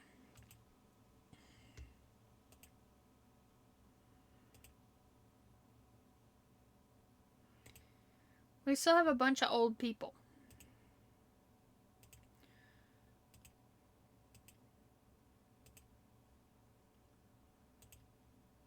I feel like they would just, like, talk about the Dark Forest together. The battle. Treeclaw decided to tell a story about the Dark Forest. Once, a very long time ago, StarClan and the Dark Forest were at war. The Dark Forest had broken down the barrier between the two afterlives and launched an attack on their starry enemies for treating them so cruelly.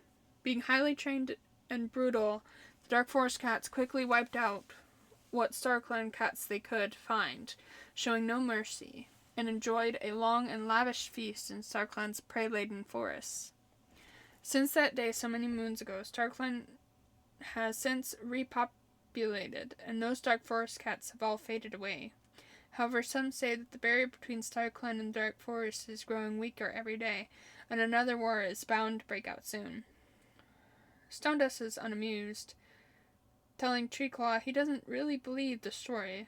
The Dark Forest is nothing scarier than a kit tale. Aw. You done goofed with that one. We need to tell better story.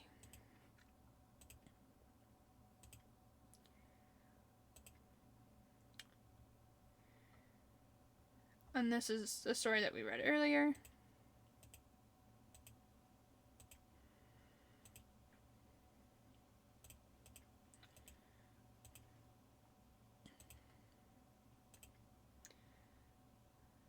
And this is the one about the Murky River.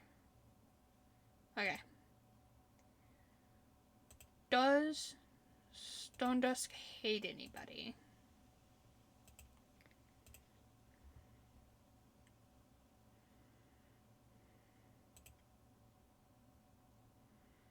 Not really. I want him to hate somebody.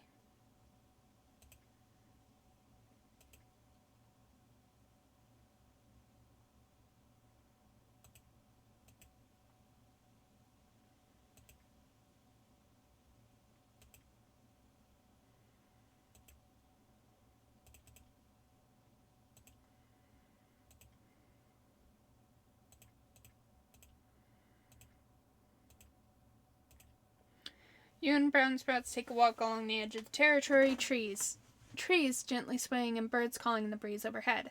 You notice a scrap of leaf clinging to Brown Sprout's fur and consider brushing it off with your tail. But no, would that be too weird?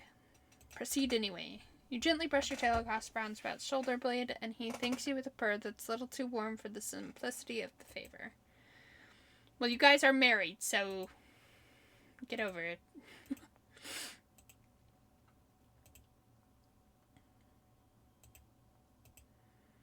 With it crashing so much, I'm going to save between every moon.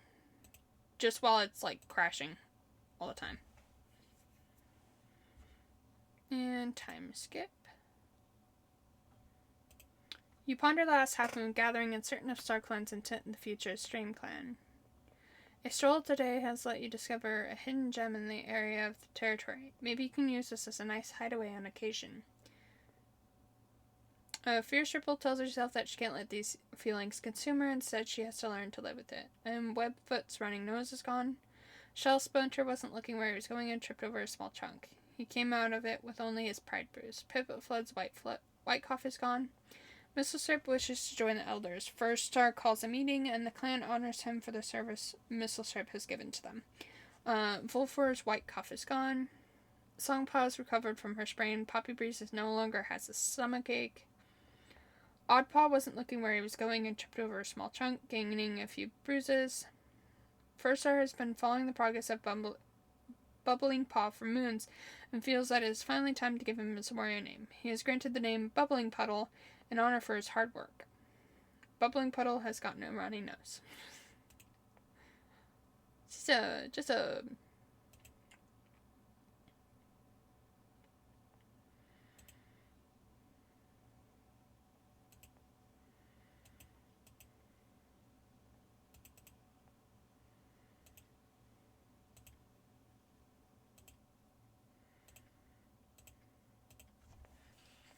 Wait, I have an idea.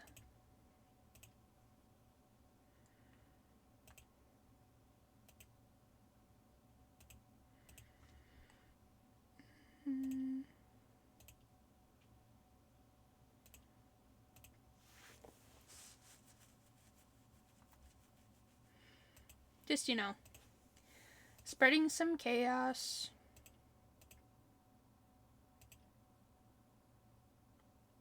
Just a little bit. Okay? I don't want anyone to kill anyone, per se.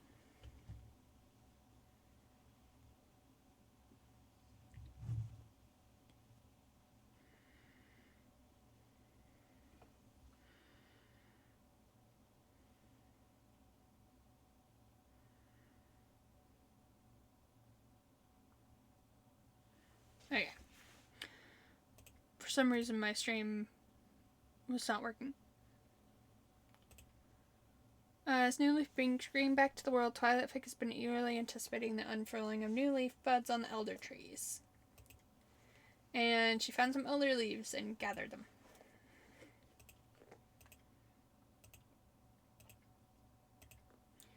While out collecting herbs, Flarefish noticed how quiet and dejected Cottonpaw is acting.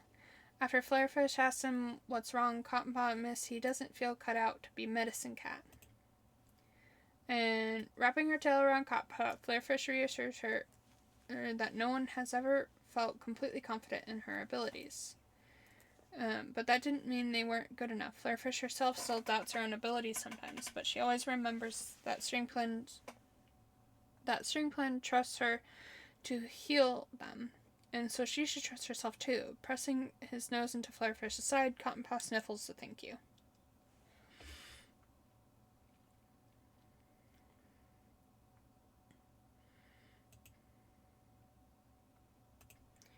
And then Sunholly is gonna go. As the poppy starts to bloom and set seed in new leaf, Sunholly jumps at the opportunity. The wind seems to have stolen all the poppy seeds from their dry flower heads before Sunholly even has a chance to harvest them. Aw.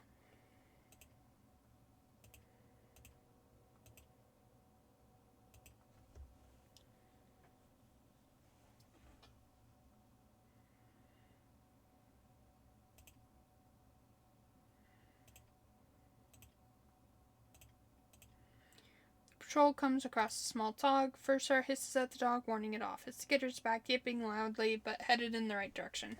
Maybe she should add dog herding to her list of accomplishments.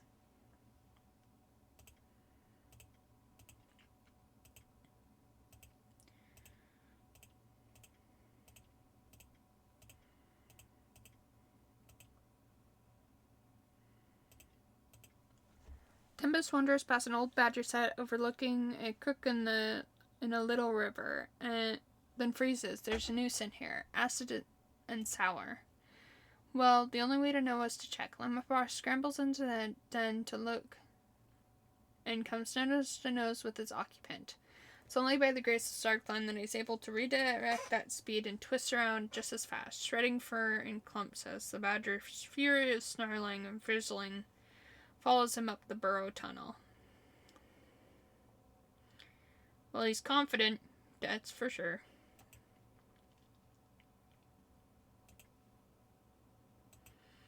This is really pretty.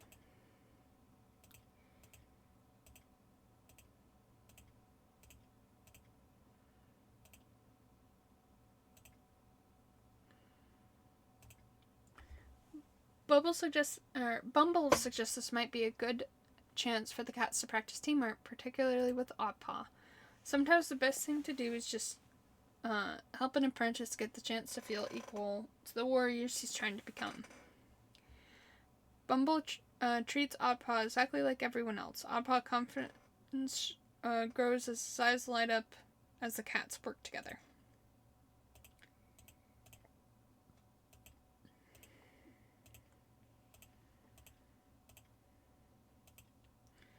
On this dry morning, the patrol heads out to practice tunnel navigation. There's an old, long-abandoned badger set that's perfect for apprentices. Big enough to not be claustrophobic, but with plenty of crisscrossing overlapping tunnels. Wolpaw carefully practices padding around in the pitch black, in the dim where the light of the entrance still reaches. Her eyes shut, all of it. It's definitely easier than bigger burrows than the one ones rabbits make, and it's good to train where no one can see her face plant into walls. Songpaw does notice when Wolpaw face plants into her, though.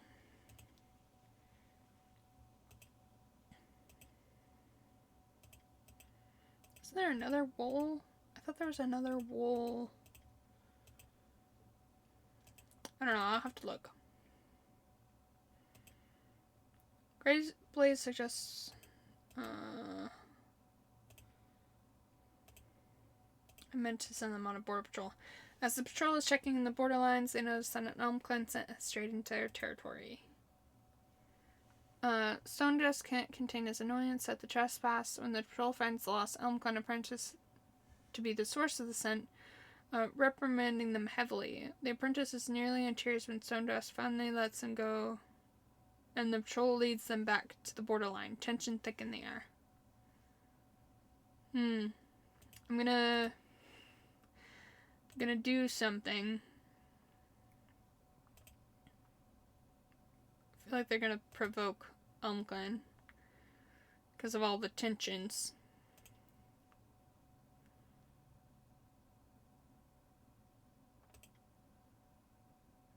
Flamenco.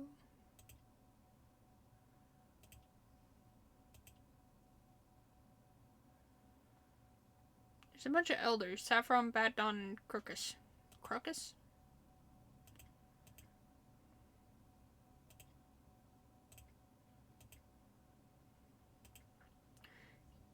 You hear around the den about a shooting star event that's happening that evening. You consider asking Brown Sweats about whether or not he wishes to watch it with you. You find him while he's getting some fresh kill and ask if he'd like to attend with you. He seems happy that you asked. You have a wonderful evening watching the stars with him.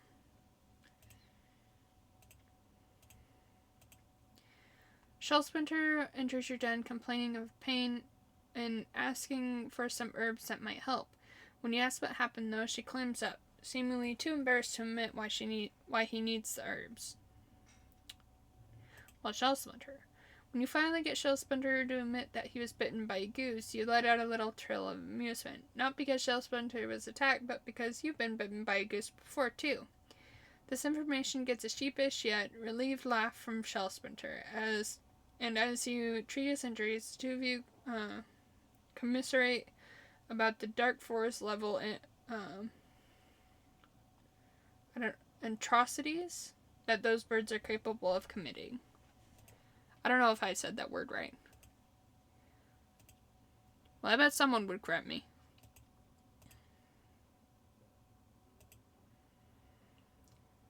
You misinterpret a sign from StarClan, causing confusion and concern within streamclan regarding an upcoming disaster. Wheatmoor is going on and on about a really cool cloud. You're caught yawning at the tail, and Wheatmoor is crossed for a few days. Whoops. You help out with a few den repairs this moon. The camp looks much better in the end. Should be good for another moon. ElmClan and StreamClan arrive at the gathering at the same time. Furshart ignores ElmClan's leader greeting and enters a meeting place. First, without a backward glance, ElmClan relations have worsened. Sunholly was seen chasing a rogue off a territory the clan has encountered at Saffron. Brownsprouts tossed a snake out of camp before it could bite it.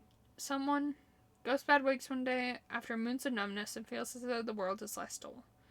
Treeclaw faded more and more as days went by, until one day he was found dead in his nest. Oh, Treeclaw died! I think he was the oldest cat. Not really surprised. Dark has gotten a runny nose. Breamsmane will always feel his grief, but time has softened it, at least a little. Tempest's running nose is gone. Hornet Paw was fluffing up her nest when she discovered that she was a victim of a prank. Foxton, now there's a sharp thorn embedded in her paw. Mamba was bitten by a snake and miraculously survived. Oddpaw's bruises have healed. Cottonpaw's runny nose is gone. Shivering Paw has excelled at every task placed before him. Despite his young age, he is more than ready to become a warrior. He is given the name Shivering Shadow, honoring his guardedness. Bubbling Puddle no longer has a running nose. The past moon Treeclaw has taken their place in StarClan. That's not StarClan.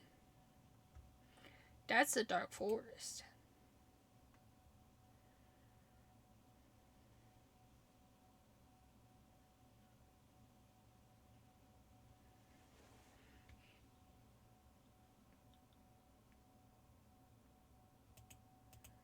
So now there's 3 people in the Dark Forest. Quail Lotus, Mila, which I think was wrongfully put in the Dark Forest. He was the bestest of boys. And then Treeclaw, which loved the Dark Forest, so I'm not really surprised.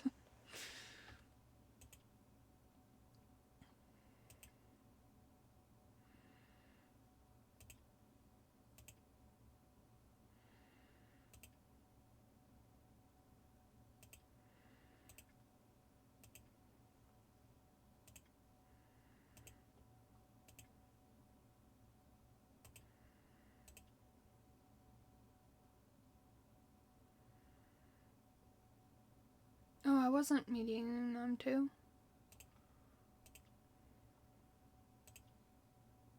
Ooh, I did not mean to mediate them. I meant to sabotage them. Oops, I'll fix that next moon.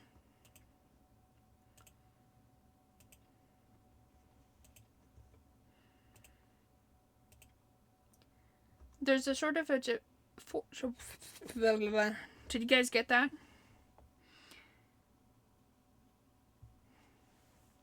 There's a sort of a particular herb in the camp. You consider whether you should risk going out to find more. You decide to venture out and are successful at finding the herb. Your clanmates appreciate your dedication and commitment to your role.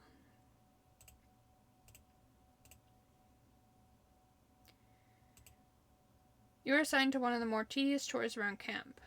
As you are preparing to start, an idea pops into your mind. You could ask Brownsprouts if he would want to help out. It would make the chore easier and you'd get to spend time together. You are thrilled when Brownsprouts happily agrees to help.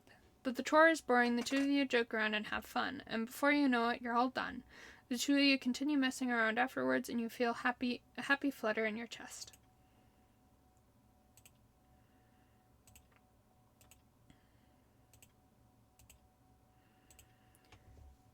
While searching for herbs, Ghostpad is startled by weird sound and whispers on the wind. Ghostpad follows the strange sounds on the wind and finds the struggling queen with her newborn kids clinging to them. Sonahoi sprints back to camp to find help while Ghostpad tries to make the queen eat some strengthening herbs. Thankful for the help, the queen joins streamclan with her kids. Dove Sprout join the clan. Olive, Rue, and Sage all join the clan. Twilight Peck uses the blustery new leaf morning to try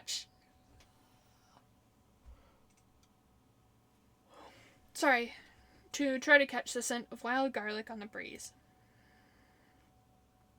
The leaves, and especially the bulbs of wild garlic, are the best herb to treat infection, even if using them results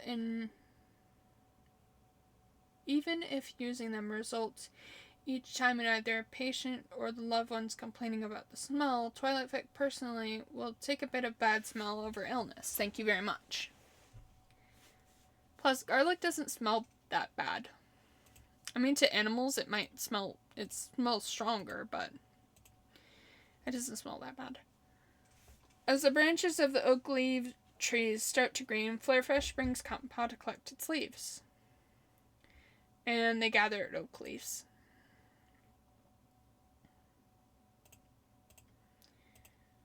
Fursar looks around for something to disguise her scent while hunting, and a small amount of bray is brought back to camp.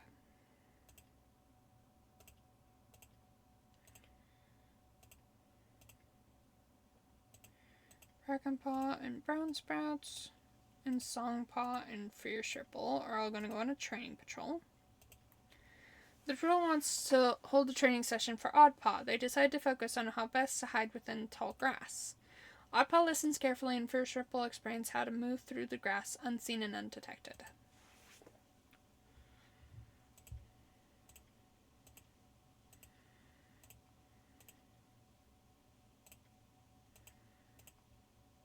These guys are going to go on a training patrol.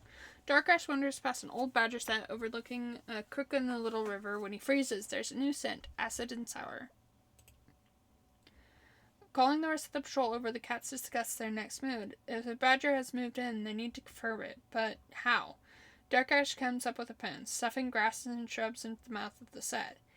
The cats will be able to come back tomorrow and see if anything has shoved them out of the way. They can already... I'm gonna be quiet, guys. Oh, these two are gonna do... As Bumble leads Hornetpaw to a training area, Hornetpaw stops her and asks, with a serious look in her eye, if Bumble will teach her some advanced battle moves. Bumble tells Hornetpaw they'll focus on hunting today, but if Bumble will gladly teach her some more advanced hunting techniques, Hornetpaw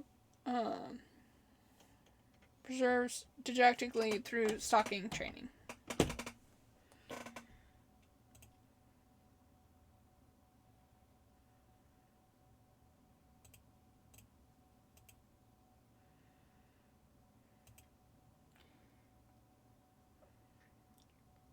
Border Patrol area. The patrol finds a loner who's interested in joining a clan. They banter with the cat, making it feel more welcome, and Swansea joined the clan. The patrol doesn't have to do much convincing, and the loner joined. Swansea, that's a pretty name. I'm probably not saying it right.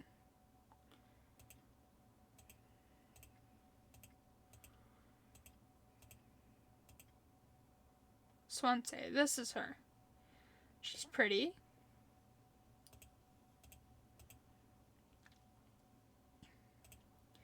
While on patrol, Bubbling Puddle notices some suspicious paw prints in the mud. Turns out they were Bubbling Puddle's own paw prints. Bubbling Puddle huffs with embarrassment and can't meet the eyes of the rest of the patrol. The patrol spots a badger making a den on Ghost Clan territory. Graveblaze is not willing to let any cat die to a badger. He orders the patrol to continue while he waits for a Ghost Clan patrol to come by to give them a warning about the badger.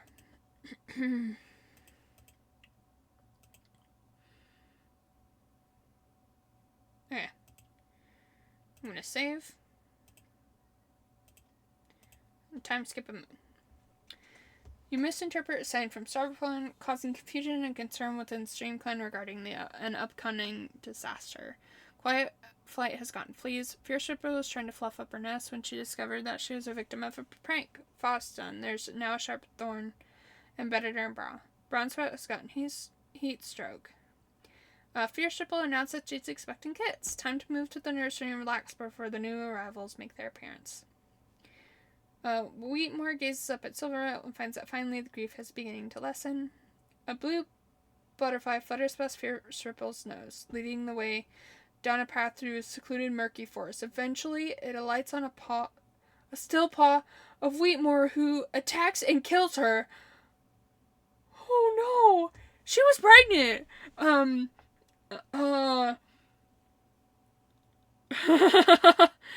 I mean, that's exactly what she did to her daughter? So...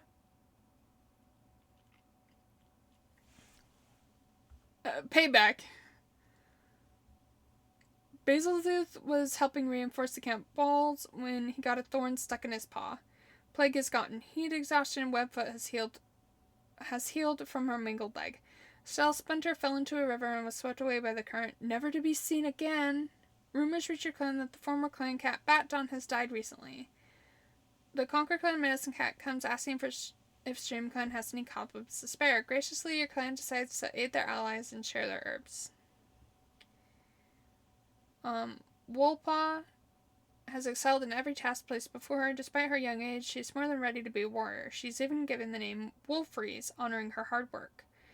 Hornetpaw's small cut has healed up nicely. Lemonpaw has excelled at every task placed before him. Despite his young age, he's more than ready to become a warrior. He's even given the name Lemonspeck, honoring his adaptability. Cottonpaw's running nose... Cottonpaw's nose has been running perpetually all moon. Swansea went for a long walk this morning deep in thought. Swansea has gotten fleas. As the clan says vigil, Twilight's voice cracks with grief, talking about the time that she had with Fierce Ripple. Things are never going to be the same now. Could never be the same without Fierce Ripple. She refuses to accept it. Flare Dapple avoids Fierce Ripple's vigil. The sight of her slumped body is more than she could take. The vigil draws to a close. Someone suggests he should eat. He refuses. Not much. He refuses, not so much as shifting his vacant gaze. Wheatmore doesn't bother showing up to Fierce Ripple's vigil. Well, I mean, you did kill her. The past moon, Fierce Ripple and Shell Splinter have taken their place in StarClan.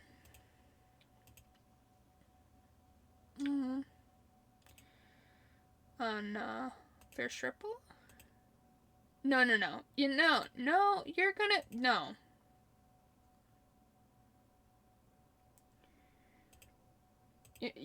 I'm sorry. Did you forget about that you killed Cliffstreak in cold blood after she chased a butterfly? Did you forget that?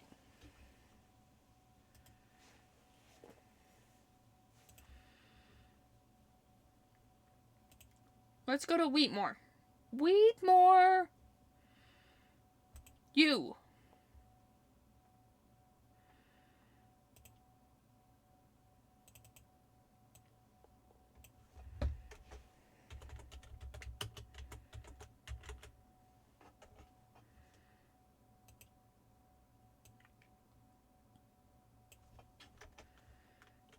Killed Fierce Ripple the same way that she killed Cliff.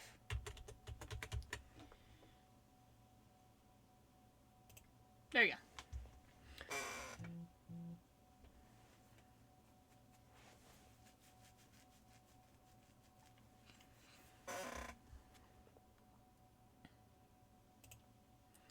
Wheatmore needs his paws into your back while you doze off. It's a nice feeling, and the comfort in your body is able to momentarily distract you from the pain in your heart. Aww. Brown spouts. What's wrong? Oh, you got heat stroke. Now I remember. Brownset sneezes paws into your back while you doze off. It's a nice feeling, and yeah, there's a pain in my heart. I'm brokenhearted. You're so pretty even when you cry. Oh, thank you, husband.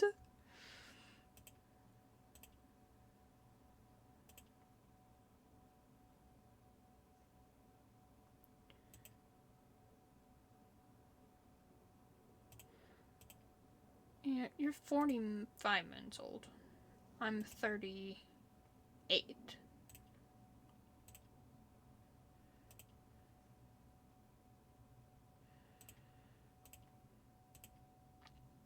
Greenleaf encourages the oak to reach its full potential, wide and towering, and oak leaves were gathered.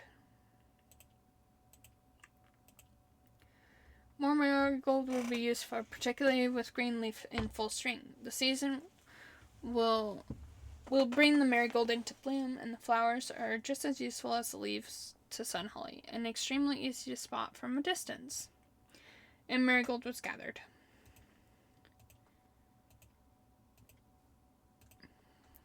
Flutterfish wanders off into the territory, keeping an eye out on the purple flowers that grow on Bethany. Cottonpaw leads the way, his tail up and waving jauntily. I don't know how to say that word. Hang on, as Flutterfish identified the Bethany correctly, she's not sure and not willing to risk it. Better safe than sorry.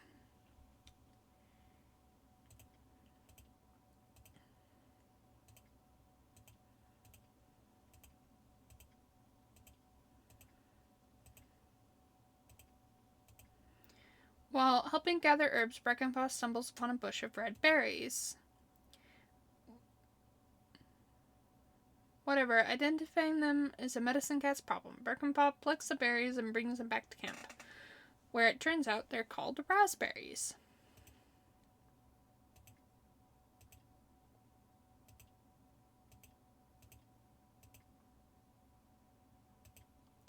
While Songpaw and Stonedust are out walking, Songpaw seems preoccupied. When Stonedust brings their patrol to a halt and asks what's wrong, she reveals she's been having a hard time sleeping. Her dreams are filled with shadows and images.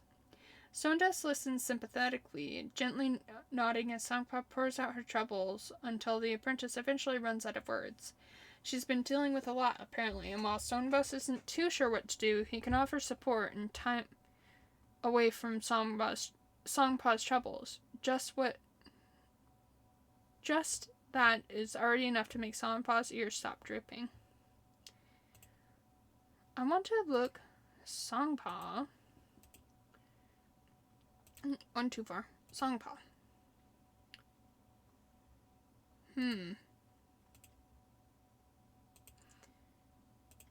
These are all. You're gonna go on alone. Border Patrol. As First Star is checking the borderlines, she notices that a Buff clan has strayed into their territory. Bluff clan is their ally, but this is a bit suspicious. After poking around for a bit, First Star discovers that a Buff clan apprentice wandering nearby, hopelessly lost. The apprentice is distraught upon discovering they're on the wrong side of the border, but First Star only chuckles and gently guides the young cat back to their own territory.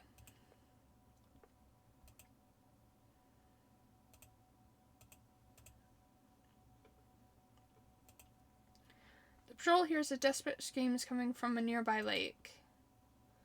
The patrol races towards the town. They were puzzled when they see a lone two-leg, but grim realization soon dawns on them after they hear more screams coming from the bag the two-leg is holding. Jumping into action, the streamclan cat startled the two-leg into letting go of the bag, while the rest of the patrol claws the ankles of the now furious two-leg. Greyblaze and Breezemane quickly and quietly get the old shivering cat out of sight, promising him safety and welcome in streamclan as long as he'd like.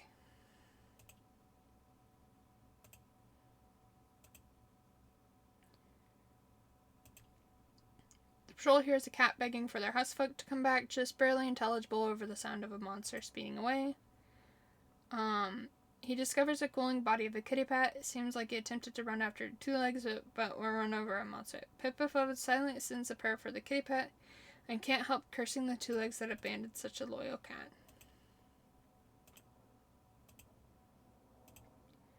patrol is checking along the borderlines when they hear a startling sound, a hiss of pain. They quickly follow the sound to the source. It's a loner, one who appears to be injured. The patrol warily approaches the loner, who doesn't seem to notice them. It's obvious that the cat is bleeding out. Darkash attempts to staunch the bleeding and carry the cat to camp, but it's no use. Hopefully the loner did not suffer too much.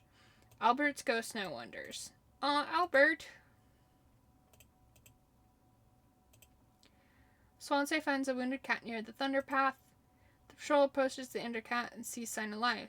Alarmed, they gently pick up the cat and take him back to camp to be treated by the medicine cat. The grateful cat decides to join the clan. Jagged Skip join the clan. Okay. So, first off, where's the old person that just joined? Shanty Brush. And she just joined. She has a broken back. She's not that old either.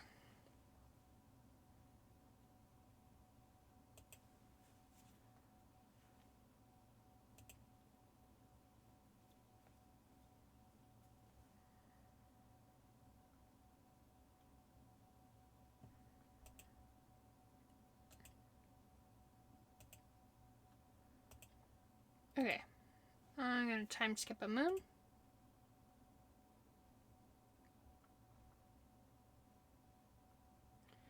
You have found a new accessory, white wool. You chose to store it in a safe place for now.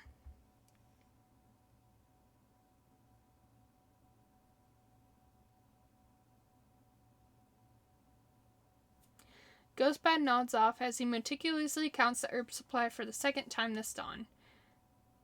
And you can't help but snort into your paw as Ghostbad yet again begins to recount the poppies. Another moon, another dawn, treating a warrior who fell into thorns. You hold in your laughter as Snapdragon Fur admittedly reminds you of a porcupine. A buzzing fly is being annoying and ends up being caught in your keen paws for its crime of being bothersome.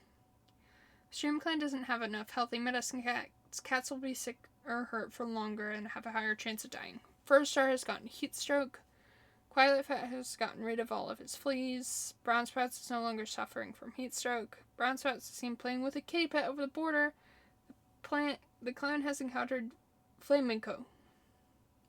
Brown Sprouts has also gotten fleas, probably from Flamenco. Ghostbad has gotten heat exhaustion. Basil 2's small cut is no longer bothering him. Dark Ash running nose is gone. Breezemaid was seen arguing and borderline fighting with a cat from Conquer Clan.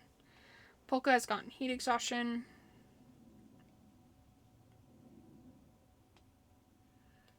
As the clan cheers for the new warrior Hornet song, Poppy Breeze burrs loudly. Her kit is finally warrior. A new journey has begun for Hornet Song, and Poppy Breeze knows that Hornet Song's leadership will lead her through anything. The snake bite Memba has healed. Memba got very lucky and has managed to recover from the poison. Memba is no longer in shock. Time has taken its toll on Memba. As he notices himself slowing down, he has worked tirelessly for many moons, and it's time for him to retire. Memba can hardly believe how quickly time has passed since Oddpaw was a kid. Feels like just yesterday that he was tumbling around in the nursery, chasing after a moss ball or some other cat's tail. Misty-eyed with pride and joy, Memba throws his head back and cheers the loudest when Oddpaw is named Oddfur and honored for his hard work.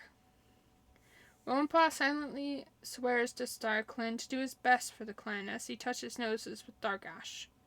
Surprising Grey Blaze, the first thing that Milkweed Paw does after his apprentice ceremony is gather moss, just to make sure every cat has fresh bedding.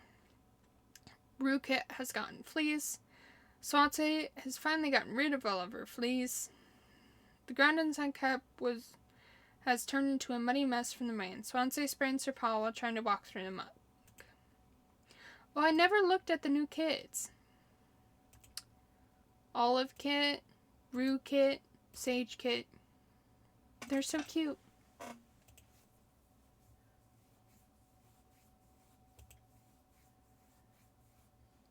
And then this is Rowan Paw and Milkweed Paw. They're so cute.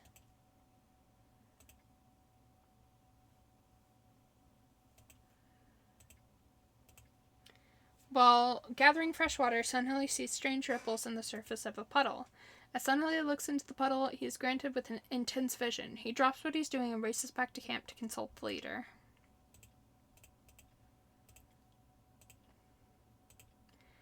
Flutterfish heads out on an herb gathering patrol, searching for the evergreen, ever reliable horsetail to harvest for the herb stores. Cottonpaw trots after them, asking her why horsetail grows so weirdly without leaves. And Flutterfish doesn't know why horsetail plants lack leaves, but she encourages Cottonpaw's interest in the topic, as the plant that grows without losing any of its green and leaf fare, while also having the crucial herbal use in staunching blood flow. Horsetail is a welcome sight in any well-stocked medicine den.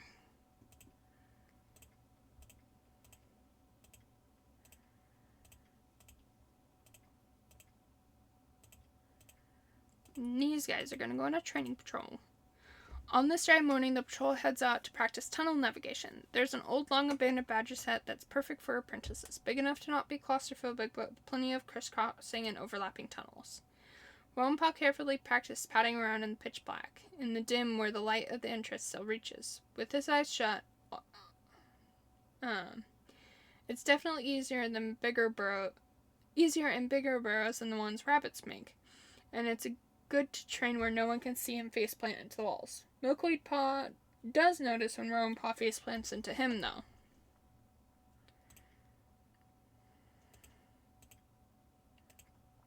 Songpaw and Stone Dusk. And I think the rest of these, yeah, already had their warrior name. The pair find a nice spot to sun themselves. While the pair do bask together, Sunpaw is too stiff and polite for it to be considered bonding time. Stone Dusk will have to try something else.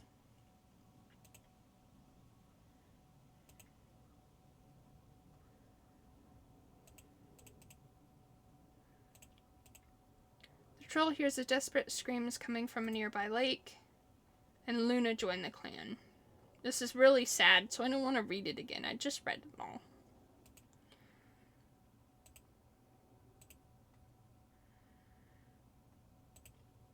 The troll hears a cat begging for their housefolk to come back, just barely intelligible with the sound of a monster being away. Anya joined the clan. The only explanation is that he's sick. Perhaps he was too much of a burden.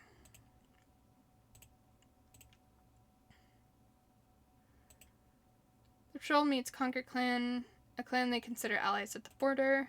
The patrol share recent news with each other, how prey has been running lately, new apprentices or kits, and other such information.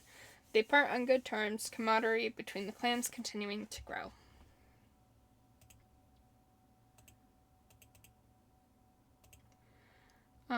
Rockingill finds a wounded cat near the Thunder Path. Warmpur joined the clan.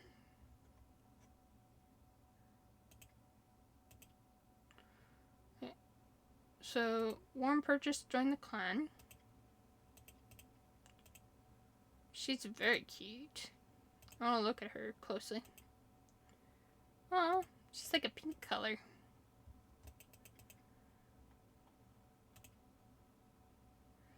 And then,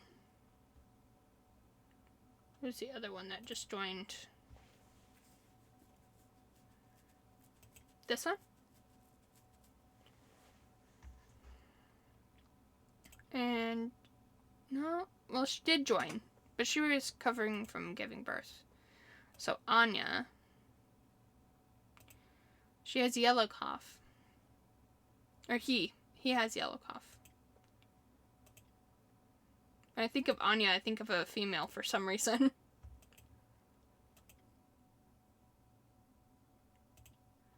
Save. Did I do this? I don't think I did this. It's between this guy, brown sprouts, sabotage.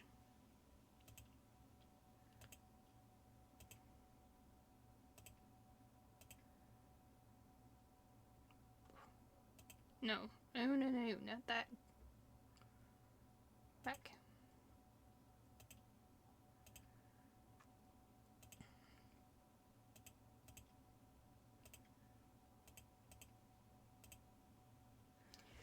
Pot noticed you looking tired. You assure him that you're fine, but relent when he gives you some herbs to help you sleep. A stroll today has let you discover a hidden gem in the area of its territory. Maybe it's a nice hideaway on occasion.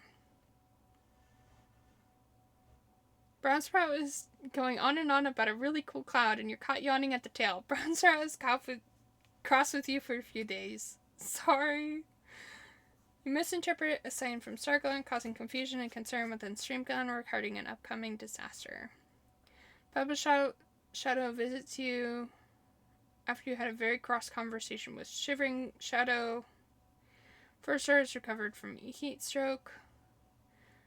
Ghostbad managed to recover from heat exhaustion. Plague has recovered from heat exhaustion. Stone Dusk has gotten heat exhaustion. Polka has recovered from heat exhaustion.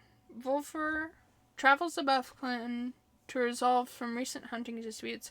However, it seems Volfer only made Bluff Clan more upset. Poppy Breeze can hardly believe how much time has passed since Break and Paw was a kid. Feels like just yesterday he was tumbling around the nursery chasing after a moss ball or some other cat's tail. Misty-eyed with pride and joy, Poppy Breeze throws her head back and tries to cheer the loudest as Brackenpaw is named Bracken Dream in honor for his tenacity. Cotton Paw's running nose is gone. Roan Paw misstepped and slipped from a rock, spraining his paw. Bubbling Puddle was seen racing along the border with a rival from Conquer Clan. Dovestrats finally feels back to normal after the strain of birthing her litter. Shantybrush couldn't survive her broken back. Aww. Past moon, Shantybrush joined StarClan. That's sad.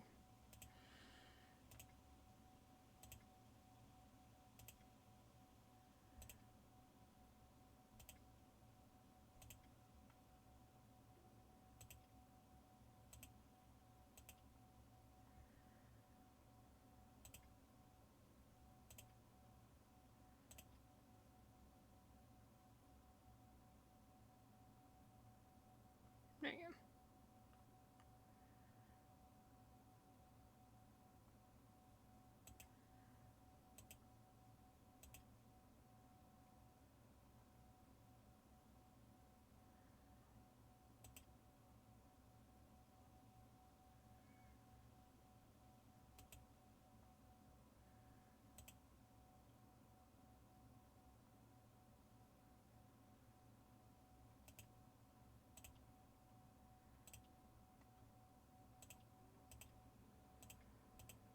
These two are going to go on patrol. Ghostbad and suddenly take a look at their supply of herbs and decide to combine their efforts into searching for more. 2 sets of trained eyes are better than 1. I'm going to have to finish up stream pretty soon. So I'll get through, what is it, Moon 41? I'll get through this moon and then I'll be done. I think.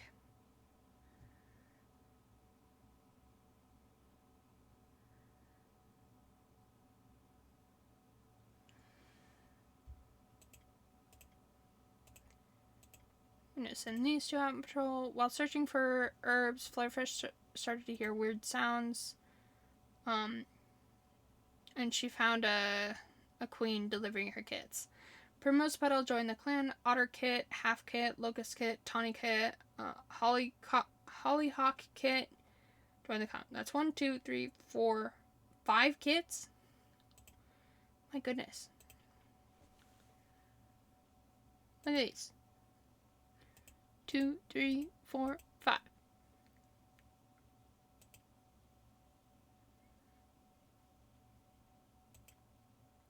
That's a lot of kids.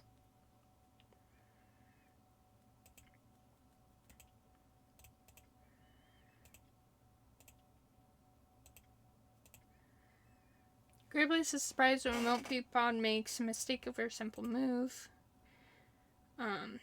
Grayblaze tries to think of something to say or do anything, but he fumbles as Milkweed Pot becomes more and more inconsolable. Finally, Grayblaze gives up, leaving Milkweed Pot alone with his thoughts.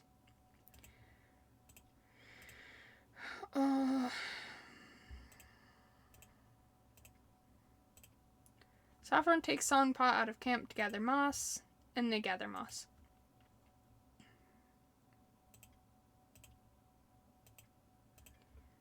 The patrol finds an opening to what seems like a new set of tunnels. The tunnels must have been abandoned badges then. No one has been here for a while.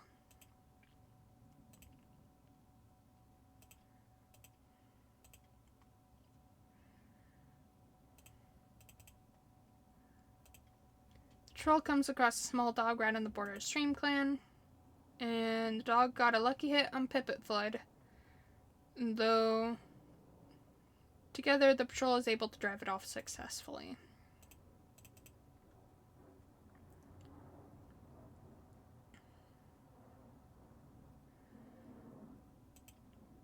Breezeman finds a loner offering healing skills in exchange for shelter. Broken join the clan.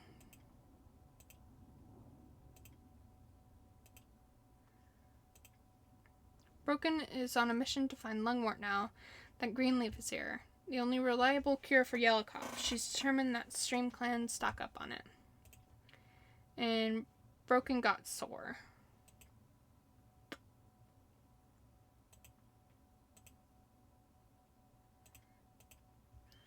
The patrol spots a badger making a den on Elm Clan territory. Antagonize. He continues his patrol, and sometime later, a patrol from Elm Clan calls out and asks if they have seen anything suspicious. Wheatmore tells them coldly that his clan doesn't owe them anything and continues his patrol.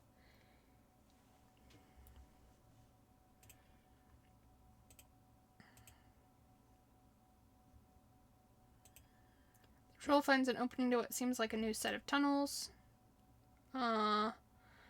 This seems to be a home to a cranky wolverine, a fact that the patrol learns very quickly when Shadowrise cries out in pain and the cats back out of the tunnel quickly, but not quickly enough to save their clanmate. And Shadowrise died. Oops. Trolls checking in borderlines, they notice that Elm Clan set has strayed into their territory. How dare they trespass? The troll bounds after the scent, hoping to find the source of it, eventually finding that it leads to a streamclan camp. Inside, they found an unclan deputy conversing with your leader. They tell the patrol off for the hastily jumping to conclusions. The outcome to deputy is only delivering some news. Oops. They got embarrassed in front of the leader.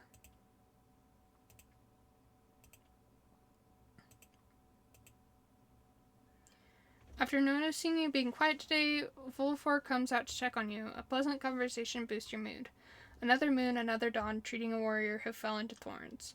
You hold in your laughter as Brainmate immediately reminds me of a porcupine. Twilight tells herself that she can't let these feelings consume her. Instead, she has to learn to live with it. Flared Apple wakes one day after moons of numbness and feels though the world is less dull.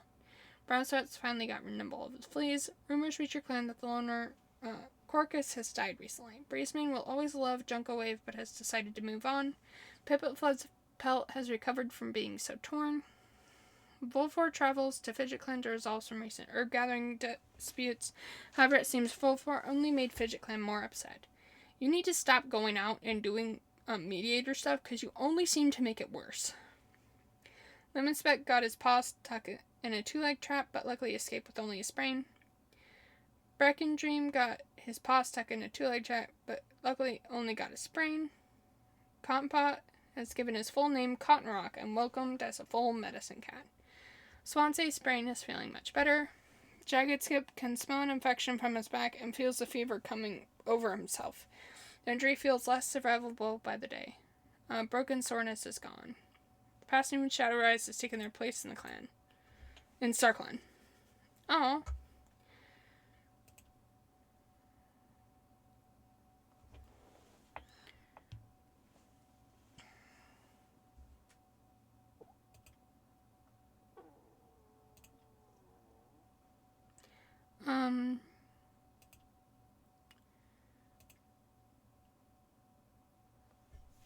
Just give me a second. I have to pause the stream for a minute. I have to run to the...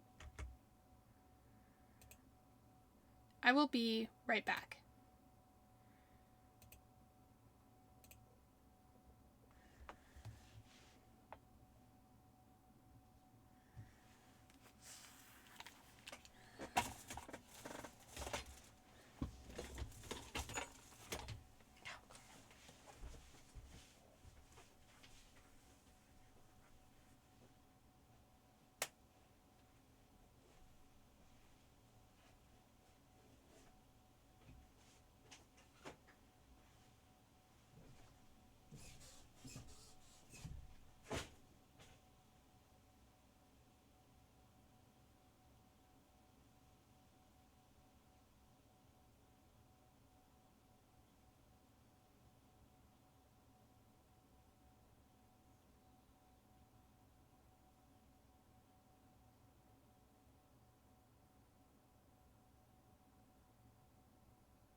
tell you to get out of the way. Really? Now you're gonna be stepped on. I know what you're doing. You do that, and then I go to pet you, and then you try to bite me. Oh, I never muted myself. Hello, I'm back. I'm gonna have to finish up stream pretty soon just because I have somewhere to be. We could probably do stream for a little while longer, at least. Where's my headphones? Where'd they go? Oh, there they are. My headphones disappeared.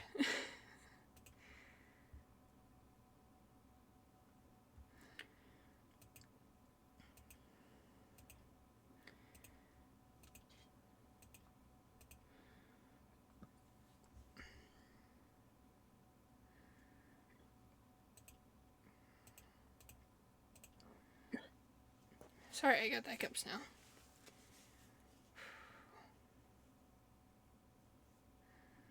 They're gonna go on a training patrol. The patrol has a disagreement and looks to Saffron Fern to settle the dispute. Streamclan's deputy always knows what to say, even if that sometimes includes laying down the law. Saffron Fern convinces the patrol that arguing over something so small is beneath them.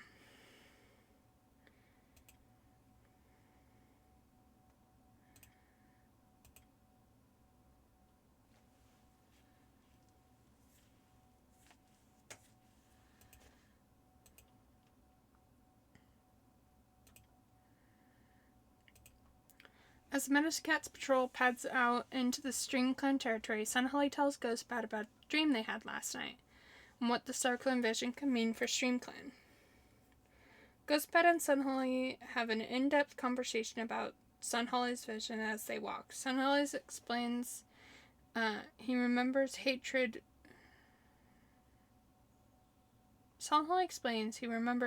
for a dear friend. By the time they head back to camp, they have a good idea of what they should do with the information.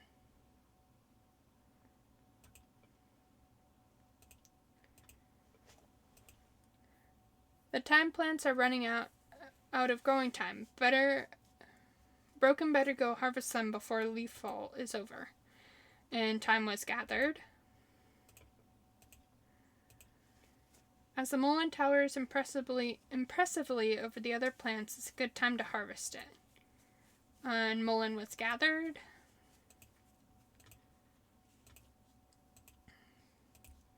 Cottonrock and Twilightfoot take a look at their dwindling supply of herbs and decide to combine their efforts in searching for more.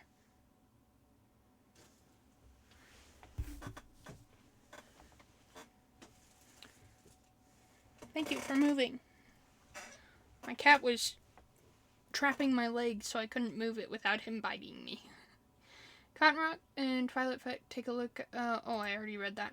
Both Cottonrock and Twilightfoot are tense, and it shows. Even though it shouldn't be hard to find any herbs, they fail to find a single one. They return to camp frustrated and irritated with each other.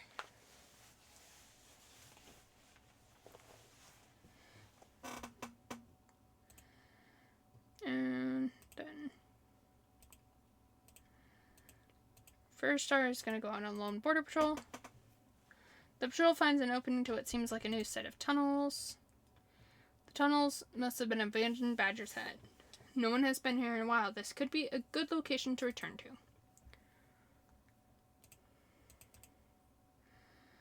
And they're going to go on a border patrol. Webfoot sees two kits from Ghost Clan playing at the border.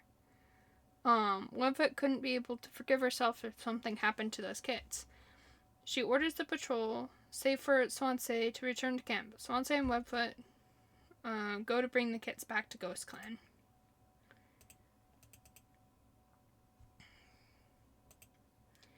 Wheatmore spies a fat rabbit on the other side of Conquer Clan border. A tempting opportunity is sure, but it may not be wise to hunt on an ally's territory. Aloof, witty, charismatic, and nervous.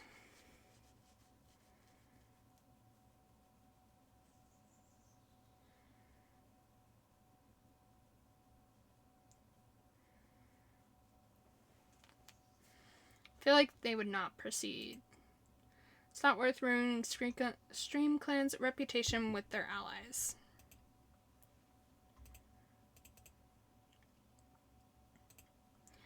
While walking along the border, the patrol noticed a Ghost Clan patrol renewing their scent marks up ahead. With the two patrols, when the two patrols get close to each other, the patrol leaders share a quick nod of acknowledgement. The patrol refocuses on their task without stopping for conversation, but a feeling of mutual respect has been fostered.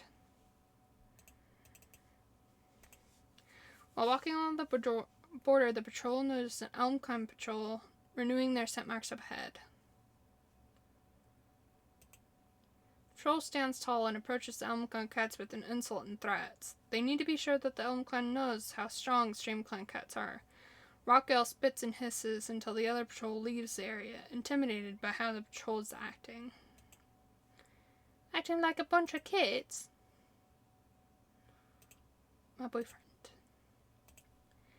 You're on a hunting patrol with brown spats, and after catching mouthfuls of prey, you and brown spats decide to take a break.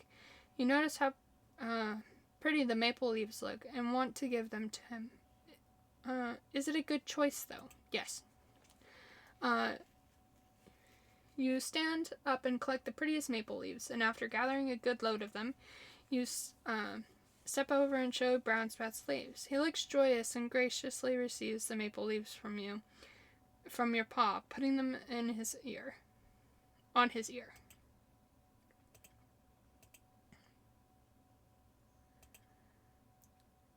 As you are lounging around in the patch of sun, you notice that there is a fresh trail of paw prints leading to the entrance of your den. And it's just kids in the den.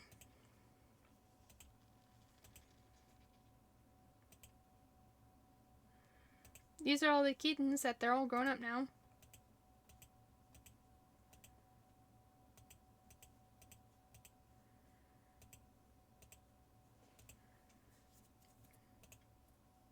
Okay.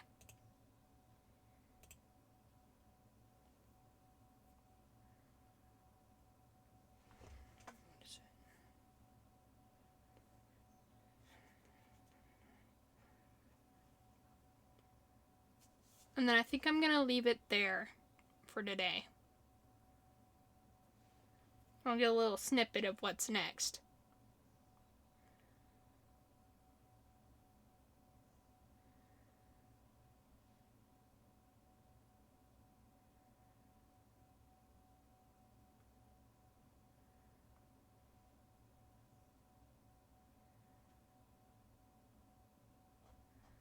Doesn't look like much is happening next moon.